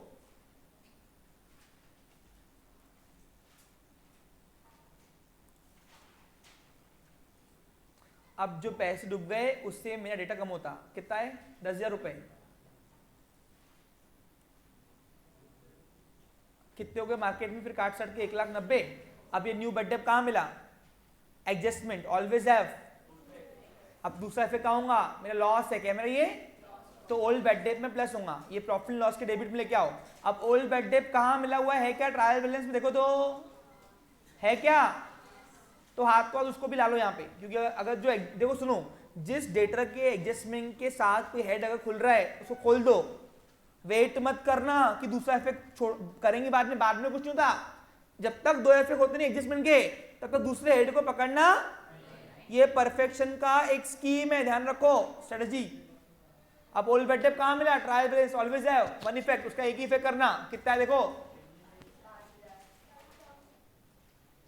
अब इसमें ये न्यू बैड डेट जो मिला अपने को, एडजस्टमेंट का दूसरा इफेक्ट करो। कितना है टोटल? कितना हुआ फिर? हाँ, अब दूसरा पकड़ो हेड। चलो इसको इनर क्यों किया, समझा क्या आपको? इसको इनर क्यों किया अभी तक? क्योंकि और हेड्स बाकी है एडजस्टमेंट्स के। जिसको समझ में नहीं आ रहा अभी पूछो। हाँ, बार बार बोल रहा हूं मैं एक बार। आगे बिल रिसीवेबल डिसऑनर हुआ है ना? हाँ, तो अब बिल डिसऑनर के 2 इफेक्ट क्या होंगे? एक तो डेटर बढ़ता, दूसरा बिल ऑफ एक्सचेंज कम होता। तो अब बिल रिसीवेबल भी खोलना पड़ेगा। क्योंकि 2 इफेक्ट में एक इफेक्ट करूं, दूसरा इफेक्ट होल्ड करूं, छोड़ना कुछ भी नहीं। दूसरा इफेक्ट करने के लिए डबल वो आता ही नहीं तुम्हारे माइंड में। समझा कि तुमको? समझ आ रहा है कुछ तुमको? सल्टा जाओ 2 इफेक्ट हाथों हाथ एडजस्टमेंट के। हाँ, अब एक तो ये 4-5 लाइन छोड़ दे रहा नीचे।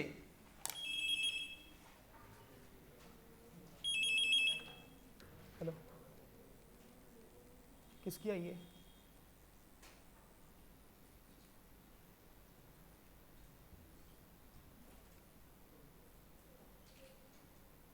नहीं मिल रही थी? मतलब क्या नहीं मिल रही थी? अच्छा, तो उनको बैठाओ 15-20 मिनट। हाँ, मैं आ रहा हूँ। हाँ देखो भाई, इधर 4-5 लाइन छोड़ दो। पूछो क्यों? डेटा के साथ और छेड़खानी करनी बाकी है। तो छेड़खानी करने के लिए स्पेस चाहिए ना उतनी, यानी एडजस्टमेंट करने के लिए। इसलिए 4-5 लाइन छोड़ दो उसके लिए। नीचे आओ। अरे स्पेस पे तुम्हारे दोनों मार्क्स कटेगी। कुछ आ रहा समझ में? बिल रिसीवेबल कितना है देखो। अब इसमें से कितने के बिल डूब गए?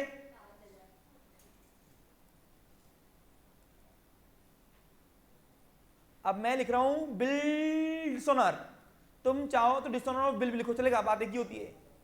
अरे स्टेटमेंट मैटर नहीं करता इतना, लेकिन लिखना बराबर पड़ता है। हाँ,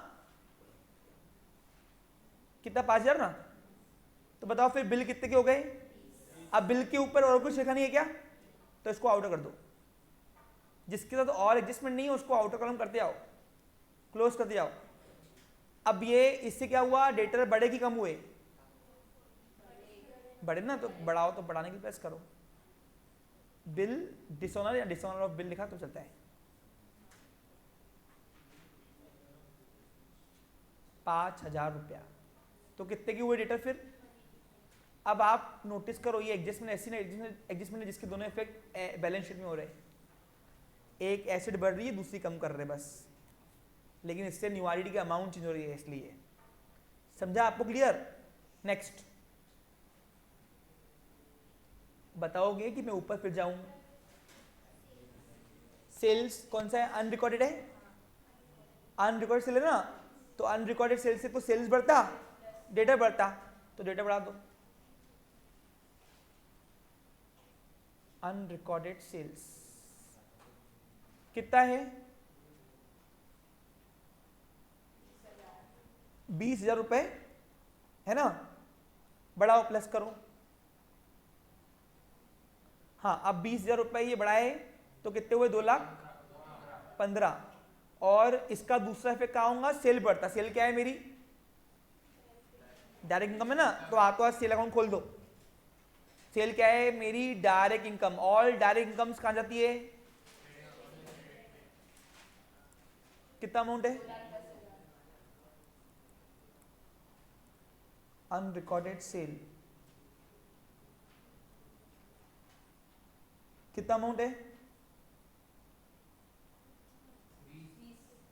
अब इसको क्या मैं डायरेक्ट आउट करूं? नहीं। पूछो क्यों? सेल्स रिटर्न बाकी है। देखो ये तुम्हारे माइंड में आना चाहिए, और सर अगर नहीं आया, मैंने क्लोज कर दिया तो बाहर कर दिया तो चलता, आगे जब ट्रायल बैलेंस खाली करूंगा तो वैसे ही मिल जाएगा तुमको। अरे एरर भी हुआ, सपोज मैंने गलती से यहाँ पे लिख दिया 2,30,000, चलो लिख दिया मैंने, तो क्या होगा? हार्ड या लिए कट करना पड़ेगा। क्यों?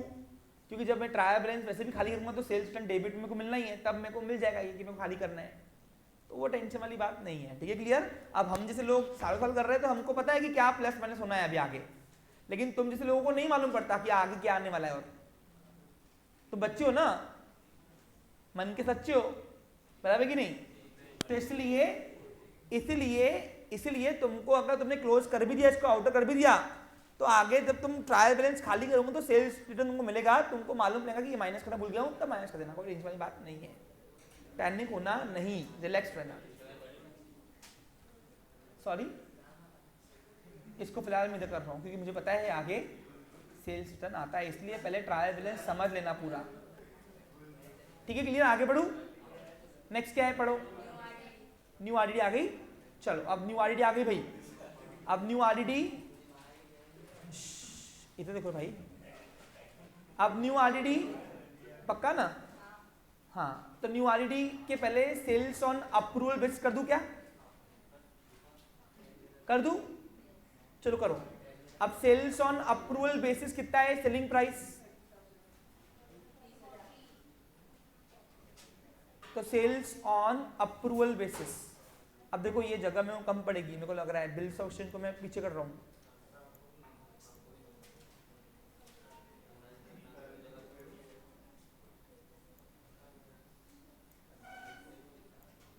सॉरी बेटा, हो गया। हाँ, सेल्स ऑन अप्रूवल बेसिस से मेरा सेल नहीं है ये, इसमें से कौन सी माइनस करोगे? Selling price. हाँ,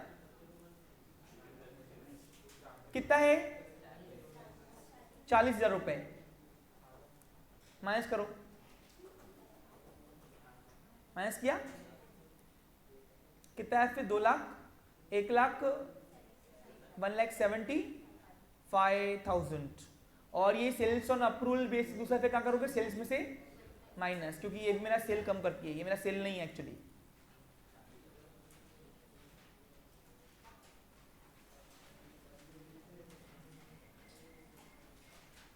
देखो सारी वैरायटी एक साथ दे रहा हूं तो दिक्कत तो जाएगी थोड़ी, आगे आपको दिक्कत जाएगी नहीं, क्योंकि सारी वैरायटी एक साथ नहीं आती पेपर में कभी। अब 40,000 रुपए ये माइनस किया तो कितना आएगा? 1 लाख,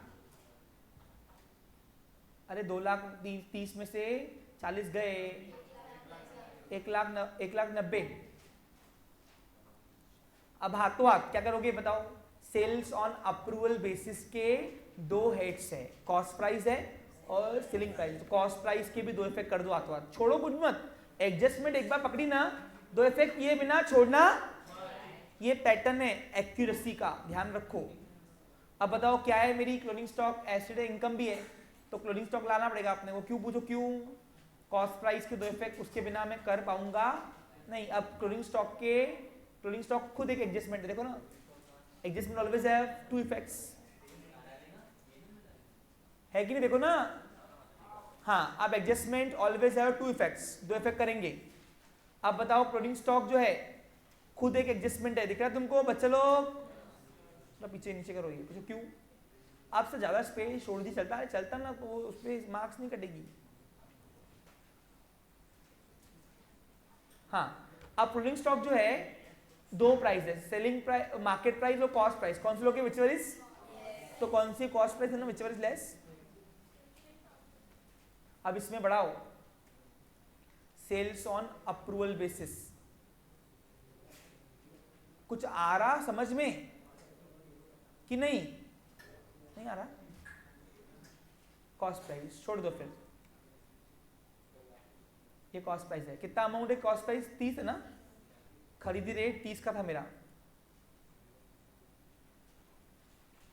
कितना आएगा फिर? 59। अब वही सिनेरियो, सेम सिनेरियो हमको दूसरा पे क्या करना है, एसिड भी है ना मेरी, और दोनों एडजस्टमेंट में, तो दोनों के दो इफेक्ट करने पड़ेंगे। अरे दोनों आ रहा ना बेटा, मैं क्या हो रहा है इसमें?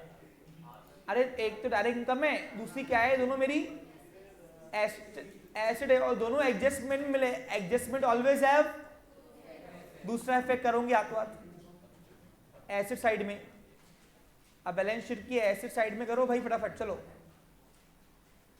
कहाँ करूँ, यहाँ करूँ, यहाँ करता हूँ।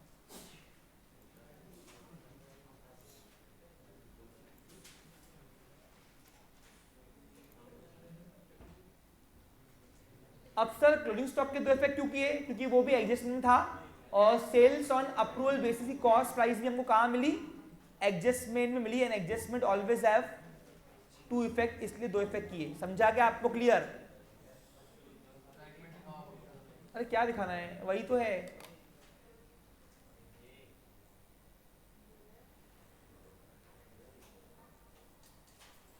आगे बढ़ता हूं, ध्यान देंगे सभी लोग। और एडजस्टमेंट कौन सी है, डेटा देखो, आरडीडी आ गई ना अभी, बस लास्ट है ना अभी, आरडीडी दो है, डिस्काउंट भी है। हाँ, आरडीडी भी है और डिस्काउंट भी है। तो पहले न्यू आरडीडी के दो इफेक्ट करते हैं। अब न्यू आरडीडी के अमाउंट मैंने तुमको नीचे निकाल के दिया है, अब उस पर वर्क करूंगा। अरे new RDD is always calculated on actual debtor, और एक्चुअल डेटर कैसे निकलता है ये लिख के दिया, ये रहा। अब 1,75,000 का 10% 17,500 होता, 17,500 से डेटर कम करो मेरा, तो पहला इफेक्ट न्यू आरडीडी क्या करती, डेटर मेरी कम करती, क्योंकि एक्सपेक्टेड लॉस है, क्या है मेरा, ये डूब सकते ना, तो उतना मैं प्रोविजन करूं तो डेटर मेरा कम करना पड़ता। कितना आएगा फिर? 1,55,000, 1,57,500। अब ये न्यू आरडीडी कहां मिली, एडजस्टमेंट ऑलवेज हैव, दूसरा इफेक्ट करो हाथों हाथ, कहां होगा? अब डेटर कम होना अच्छी बात है बुरी बात है? बुरी बात है, तो इट्स माय लॉस, क्या है मेरा? तो लॉसेस आएगा, ये न्यू बेड डेट में प्लस करोगे। देखो पहली बार सॉल्व कर रहे हो और टोटल वैरायटी कवर्ड है तो तकलीफ जाएगी, लेकिन अपने आप को थोड़ा कंफर्ट जोन से बाहर निकालो। 12th है, 12th महाराष्ट्र स्टेट बोर्ड की पढ़ाई कर रहे हो आप, कितना आएगा? 17,000। अब 15,000 प्लस 17,500 कितना होता? 32। टोटल लॉस हुआ 32,500, लेकिन पिछले साल की प्रोविजन तोड़नी पड़ेगी आरडीडी की। वो अभी करते कि ट्रायल बैलेंस में क्रेडिट खाली करते हो, करते अभी भी कर सकते हो, यहाँ तो क्रेडिट खाली करोगे तो वैसे मिल जाएगी अपने को वो। ठीक है, इसलिए ये 4 मंत्र याद रखो। बोलो कौन सा? ओल्ड बेड डेप, बोलो old bad debt plus new bad debt plus new RDD minus old RDD. ठीक है, समझा? हाँ, अब डेटर के रिगार्डिंग और एडजस्टमेंट है क्या? देखो है लास्ट, और वो है डिस्काउंट ऑन डेटर्स। अब डिस्काउंट हमेशा लास्ट में निकाला करो। अब डिस्काउंट ऑन डेटर से भी डेटर कम होते हैं मार्केट में, समझा क्या? कितना है डिस्काउंट ऑन डेटर? किस पे निकालोगे? Discount on debtor always calculate on good debtors. और गुड डेटर किसको बोलते हैं? एक्चुअल डेटर में से आरडीडी का माइनस किया तो मिलता है गुड डेटर्स, और उस पे निकालना डिस्काउंट ऑन डेटर्स। ये वर्किंग तुमने कराई है ऊपर। अब 1,57,500 का 5% आता है 7,875। तो ये 7,875 रुपये माइनस करेंगे, क्योंकि डेटर डिस्काउंट देने से डेटर मेरे कम होते हैं। पता है कि नहीं? पता होना चाहिए। तुम सबकी शक्लें से उड़ी हुई क्यों है? थोड़ा मुस्कुराओ यार, टेंशन आ रही? फिर से बोल वरुण, चिल मारो, चिल। क्या मारोगे? चिल। हाँ, रिलैक्स। बातें करने के लिए नहीं बोला, चिल मारने के लिए बोला। चिल यानी अपने मन को बोलो ऑल इज वेल। क्या लोगे?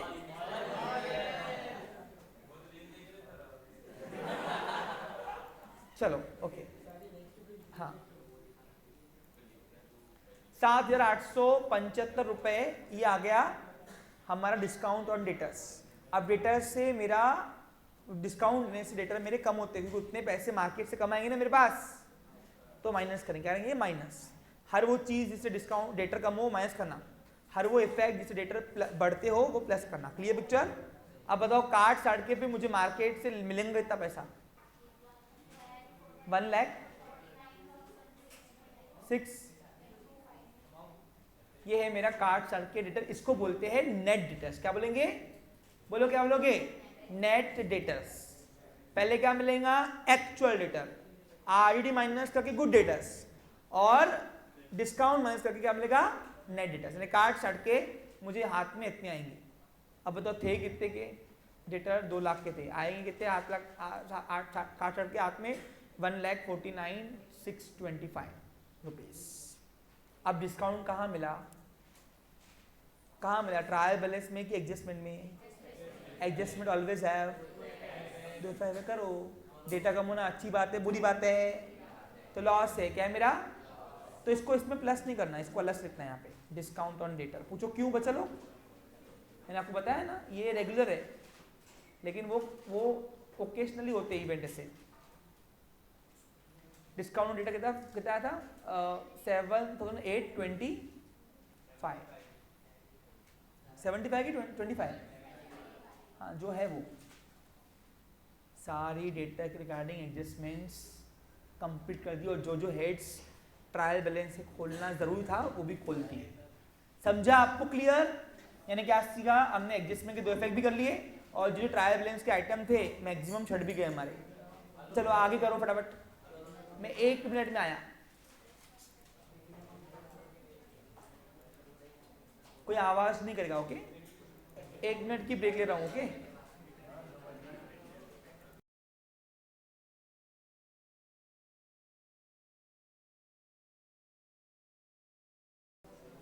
अगर आप नोटिस करोगे तो मैंने आपको सिर्फ इस एग्जाम्पल में क्या पढ़ाया बताओ? अरे बोलो बेटा, सिर्फ आरडीडी का कंसेप्ट बस। बाकी आप देखोगे अगर उससे को रिलेटेड एडजस्टमेंट्स होंगी, अगर कौन सी sale on approval basis, unrecorded sale वगैरह सब, ये सब मैंने आपको पहले कराया हुआ है। पहला एग्जाम्पल लक्ष्य स्टेटस में अगर जाओगे तो अनरिकॉर्डेड सेल भी मिलेगा आपको, सेल ऑन अप्रूवल बेसिस ही मिलेगा आपको, उसके बाद बिल डिसऑनर वाला भी मिलेगा आपको एडजस्टमेंट्स। तो सब वहां हो चुका है वो चीजें। इसमें से मैंने नया कंसेप्ट क्या पढ़ाया? एक तो आरडीडी वाला 4 concept, old RDD, new bed depth और old RDD. Old RDD, old bed depth, new RDD और न्यू बेड डेप्थ। और दूसरा ये इनकी अमाउंट निकालना सिखाया आपको बस। एडजस्टमेंट अगर सारी रही तो बाकी अगर आप कंक्लूजन करोगे तो इसमें कुछ और नया है भी नहीं पढ़ाने वाला कंसेप्ट। चलो आगे बढ़ते हैं। Next please. अब डेटर के रिगार्डिंग सारी वैरायटी हो गई है, तो मैं डेटर को छोड़ रहा हूं अभी। आगे बढ़ो। अब रुको ना बेटा, ट्रायल बैलेंस खाली करना है, एडजस्टमेंट लेकर पैटर्न सीखो पैटर्न। अब देखो, ओपनिंग स्टॉक हो गया, परचेस हो गया, सैलरी हो गई, वेजेस भी हो गई, डेटर भी हो गया। अब रिटर्न इनवर्ड। अब रिटर्न इनवर्ड क्या है? ये मेरा सेल्स रिटर्न है, ये मेरा सेल्स कम करता है।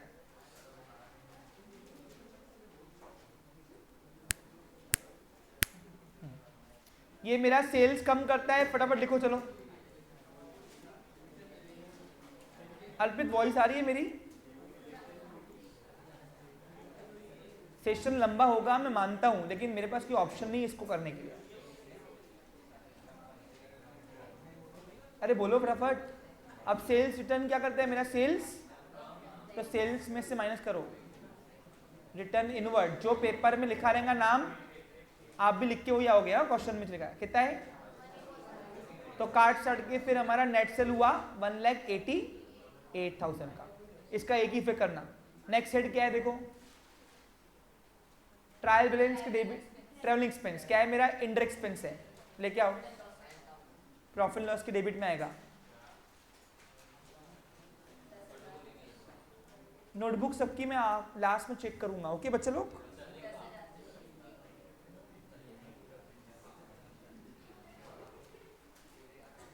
₹10,000।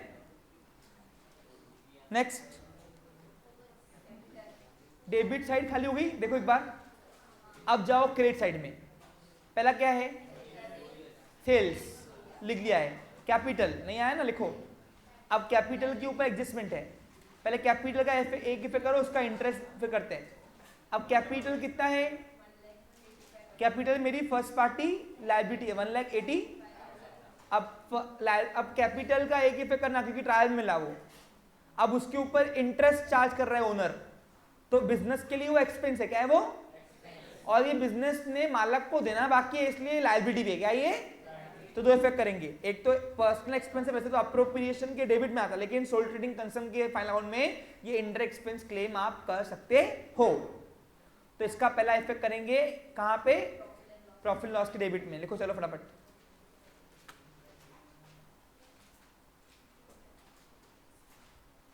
प्रॉफिट लॉस डेबिट में आएगा 2, क्या लिखेंगे? Outstanding interest on capital. दिया तो ना अभी तक, देना बाकी है। अब 10% है ओपनिंग कैपिटल पे, निकालो कितना है बच्चे लोग? अरे ओपनिंग कैपिटल पे तो ये वाला कैपिटल 1,85,000 का 10% है ना, 18,500। सॉरी, बाहर को अंदर करते इसको।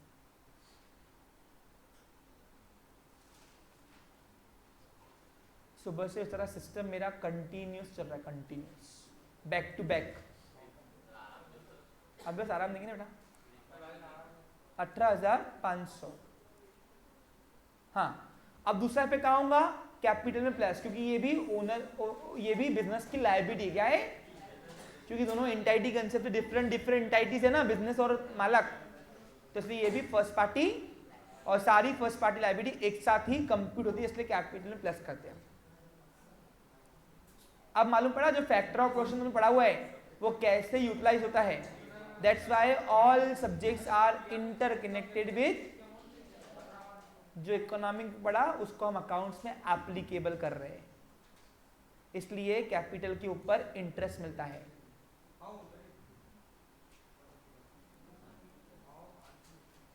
ठीक है, कितना हो गया फिर? 1,85,000 प्लस 18,500 ब्याज देना बाकी है, तो मालक को अभी देना कितना बाकी है? 2,03,500। ठीक है, अब नेक्स्ट साइड पकड़ो। कौन सी क्रेडिट साइड खाली पकड़ो पूरी। चलो, कमीशन बाकी है ना। अब कमीशन क्या है मेरी? इनडायरेक्ट इनकम, और ऑल इनडायरेक्ट इनकम्स कहाँ आती है? प्रॉफिट लॉस की क्रेडिट साइड में। कितना अमाउंट? इसके ऊपर एडजस्टमेंट नहीं है ना। चलो आगे। परचेस रिटर्न, अब परचेस में से माइनस करेंगे, लेस परचेस रिटर्न कितना है 500 ओनली कि 5000 है, एक बार देख लो पक्का कितना आएगा फिर 1,19,500 ये हमारा नेट परचेस साल भर का। ठीक है, अब इसका एक ही इफेक्ट करना क्योंकि कहां मिला trial balance always have. Fast क्यों हुआ, किसने मुझे दिमाग दिया कि फास्ट क्यों हुआ, 1.5 घंटे के ऊपर जरा लेक्चर, वो सब 4 चीज पढ़ाई मैंने, old bed day new bad day वाला, तो फास्ट तो मेरे को लगता नहीं होना चाहिए, इसको फास्ट होना चाहिए। भरत क्यों तुमको ऐसा लगा फास्ट?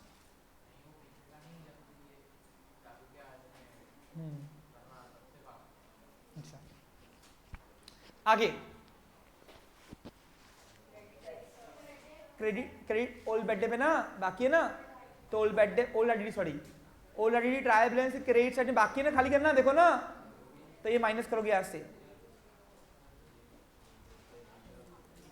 कितना है 2,000 रुपए, तो बताओ कितना आएगा फिर 30,500 रुपए ये काट के लॉस हुआ मेरा। अब ओल्ड आईडी का भी एक ही इफेक्ट किया, पूछो क्यों, ट्रायल बैलेंस में मिला इसलिए, and trial balance always have one effects. जो पॉइंट में मुझे हाईलाइट करना चाहिए वो एरिया में बार बार बोल रहा हूं रिमाइंड करने के लिए, आपको ध्यान दो थोड़ा, इस पे फोकस करना। Trial balance always have one effect, adjustment always have two effects. हो गया यहाँ पे क्लियर? अब क्या है और देखो, क्रेडिटर्स, क्रेडिटर मेरी लायबिलिटी है,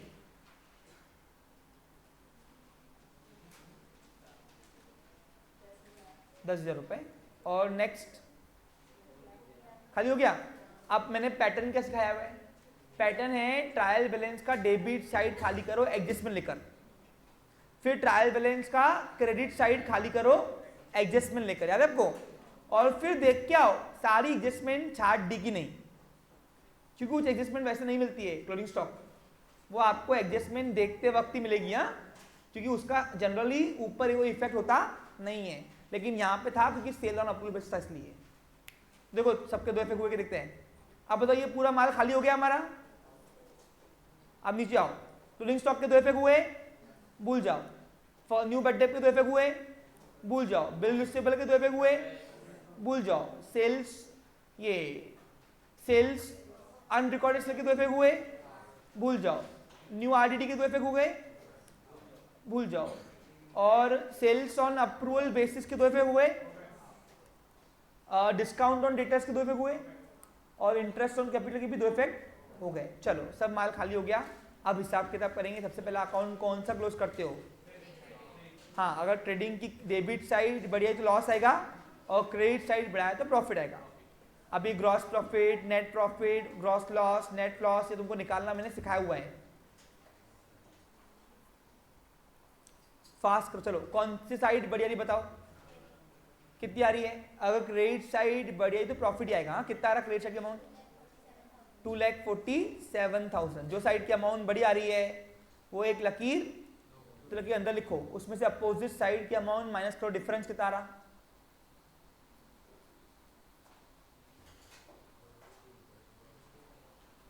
डिफरेंस कितना आ रहा बोलोगे?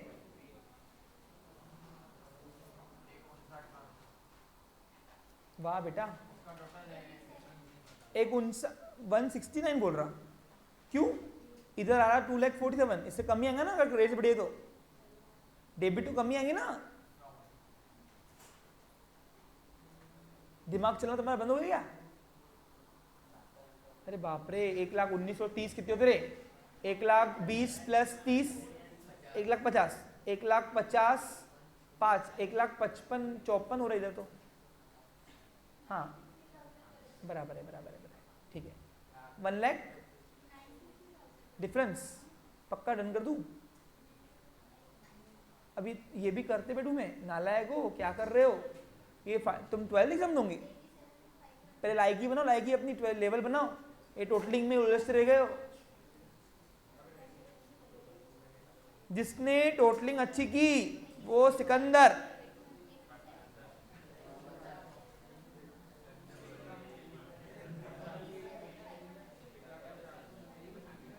ये क्रेडिट साइड की अमाउंट बड़ी है क्या, देखो तो एक बार, पक्का ये बड़ी नहीं है। एक काम करो, टोटलिंग घर से क्या हो मेरे को बताओ, ठीक है? टोटलिंग ये बैलेंस शीट टैली करोगे आप पूरी, तो बेटा कर भी तो नहीं रहे हो, चलो बताओ फिर जल्दी। एक मिनट, क्रेडिट साइड की अमाउंट इतनी आ रही है देखो तो एक बार, 1,88,000 plus 59,000 247 minus 1,19,500 minus 30,000 minus 5,000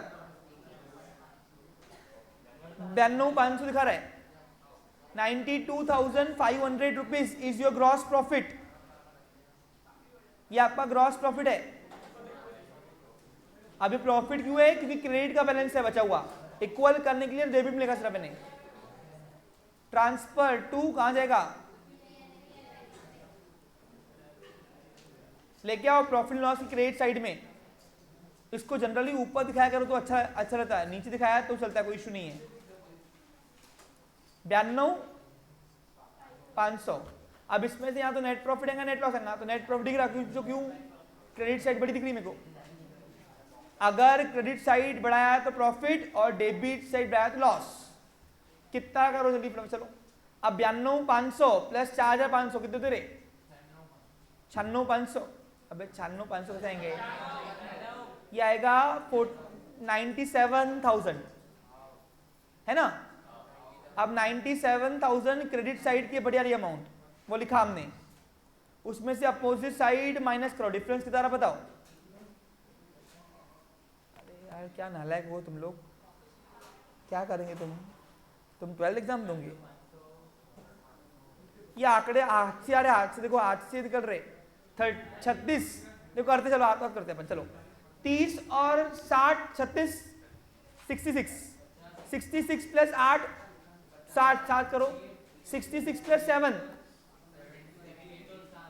73 plus 10 83 plus 18 83 plus 18 कितना थे 91। 83 प्लस 18 101। अब 1,01,01,000 रुपए बड़ी आ रही है, लॉस में आएगा फिर तो। क्यों लॉस में आया हुआ है, हाँ लॉस से गाड़ी, गुड्स पे कमाया, रिकाम में खर्चे बढ़े हुए अपने। डेबिट साइड बड़ी आ रही है भाई, देखो 60 इधर हो गए, 70 हाँ बड़ी आएंगी। अबे 18,500 तो इंटरेस्ट ऑन कैपिटल निकला सिर्फ अपना, बड़ी है। डेबिट साइड बड़ी आ रही है, 500 78 75 प्लस 10,000 प्लस 18,500 1,02,875 रुपए दिख रहे हैं मेरे को डेबिट साइड की अमाउंट। एक बार रीचेकिंग करो फिर से, देखो अमाउंट देख लो, 36,000 30,500 7,875 10,000 रुपए और 18,500 रुपए, तो ये आ रहा है 1,02,875 रुपए आ रहा क्या। तो डेबिट साइड की अमाउंट बढ़िया, लॉस है क्या आएगा। चलो अच्छा है, दोनों एग्जाम्पल में दोनों वैरायटी मिल गई आपको। एक में नेट प्रॉफिट आया था पहले में, अब लॉस आ रहा, यानी आपने 2 एग्जाम्पल कर दिए स्टार्टिंग के कि आपको समझ में पूरा जाएगा। अब कौन से साइड की अमाउंट बढ़िया रही है, डेबिट क्या रही है, तो जो साइड की अमाउंट बढ़िया रही है वो लिखो। एक लकीर, दो लकीर के अंदर दोनों कॉलम में, उसमें से अपोजिट साइड माइनस करो डिफरेंस। अब 1,02,875 में से माइनस किया 97 ना, अरे इधर की 97 आई थी ना,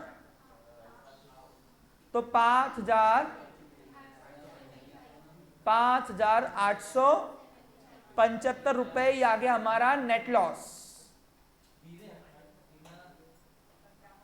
क्या हुआ? खाया पिया कुछ नहीं, ग्लास थोड़ा भरा ना, नेट लॉस। अब नेट लॉस आ गया तो क्या होगा बच्चा लोग बताओ? इससे मेरा कैपिटल कम होता है, क्या होता है? तो ये माइनस करेंगे नेट लॉस। 5,000 कितना बोल रहे तुम? 5,875 बराबर नहीं ये। अब 5,875 रुपए ये माइनस किया, कितना आता फिर? अब 2,03,500 रुपए में से ये गायब किया तो आता है 1,06,25, 1,97,625 आ रहा आपका बैलेंस। अब टैली करो, अमाउंट आ रही करेगा तो एक बार, 3-4 तो फिगर है जिनके 1,97,625 प्लस 21,000 प्लस 10,000, 2,28,625 रुपए ये मेरे को दिखा रहा है लायबिलिटी साइड। 2,28,625 रुपए। अब एसिड देखो आ रहा क्या होता है, टैली हुआ क्या अमाउंट देखो तो, अब माइनस करो ना, जीरो अमाउंट आई ना, समझा ना, माइनस 1,49,625 ये डेटर है। 20,000 रुपए से ये 20,000 है ना, 20,000 से बिल रिसीवेबल है और 59,000 से क्लोजिंग स्टॉक है। 2,28,625 रुपए से आपका बैलेंस शीट टैली हो गया। तो आपने क्या सीखा? अगर नेट लॉस आया तो कैपिटल में से माइनस करना, और नेट प्रॉफिट आया तो कैपिटल में प्लस करना। चलो अच्छा है, पहला एग्जाम्पल है तो अपना नेट प्रॉफिट आया हुआ है, नेट लॉस, इन दोनों वैरायटी आपको मिल गई। एक एग्जाम्पल में प्रॉफिट कमाया, एक में, अब देखो इसमें हम गुड्स में कमा रहे हैं, गुड्स पे हमने 92,500 कमाए थे, लेकिन रिकाम में खर्चे बढ़ने की वजह से हमने ओवरऑल बिजनेस में लॉस किया। Profit on goods means gross profit, overall profit means net profit, या overall loss means net loss. इसी के साथ मेरा आज का सेशन भी यहाँ समाप्त होता है। कल फिर मिलेंगे अगला एग्जाम्पल लेकर। Have a nice day, take care.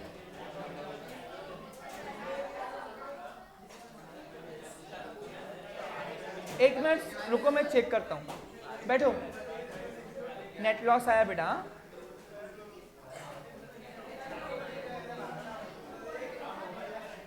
Balance sheet की टैली इतनी अमाउंट आई।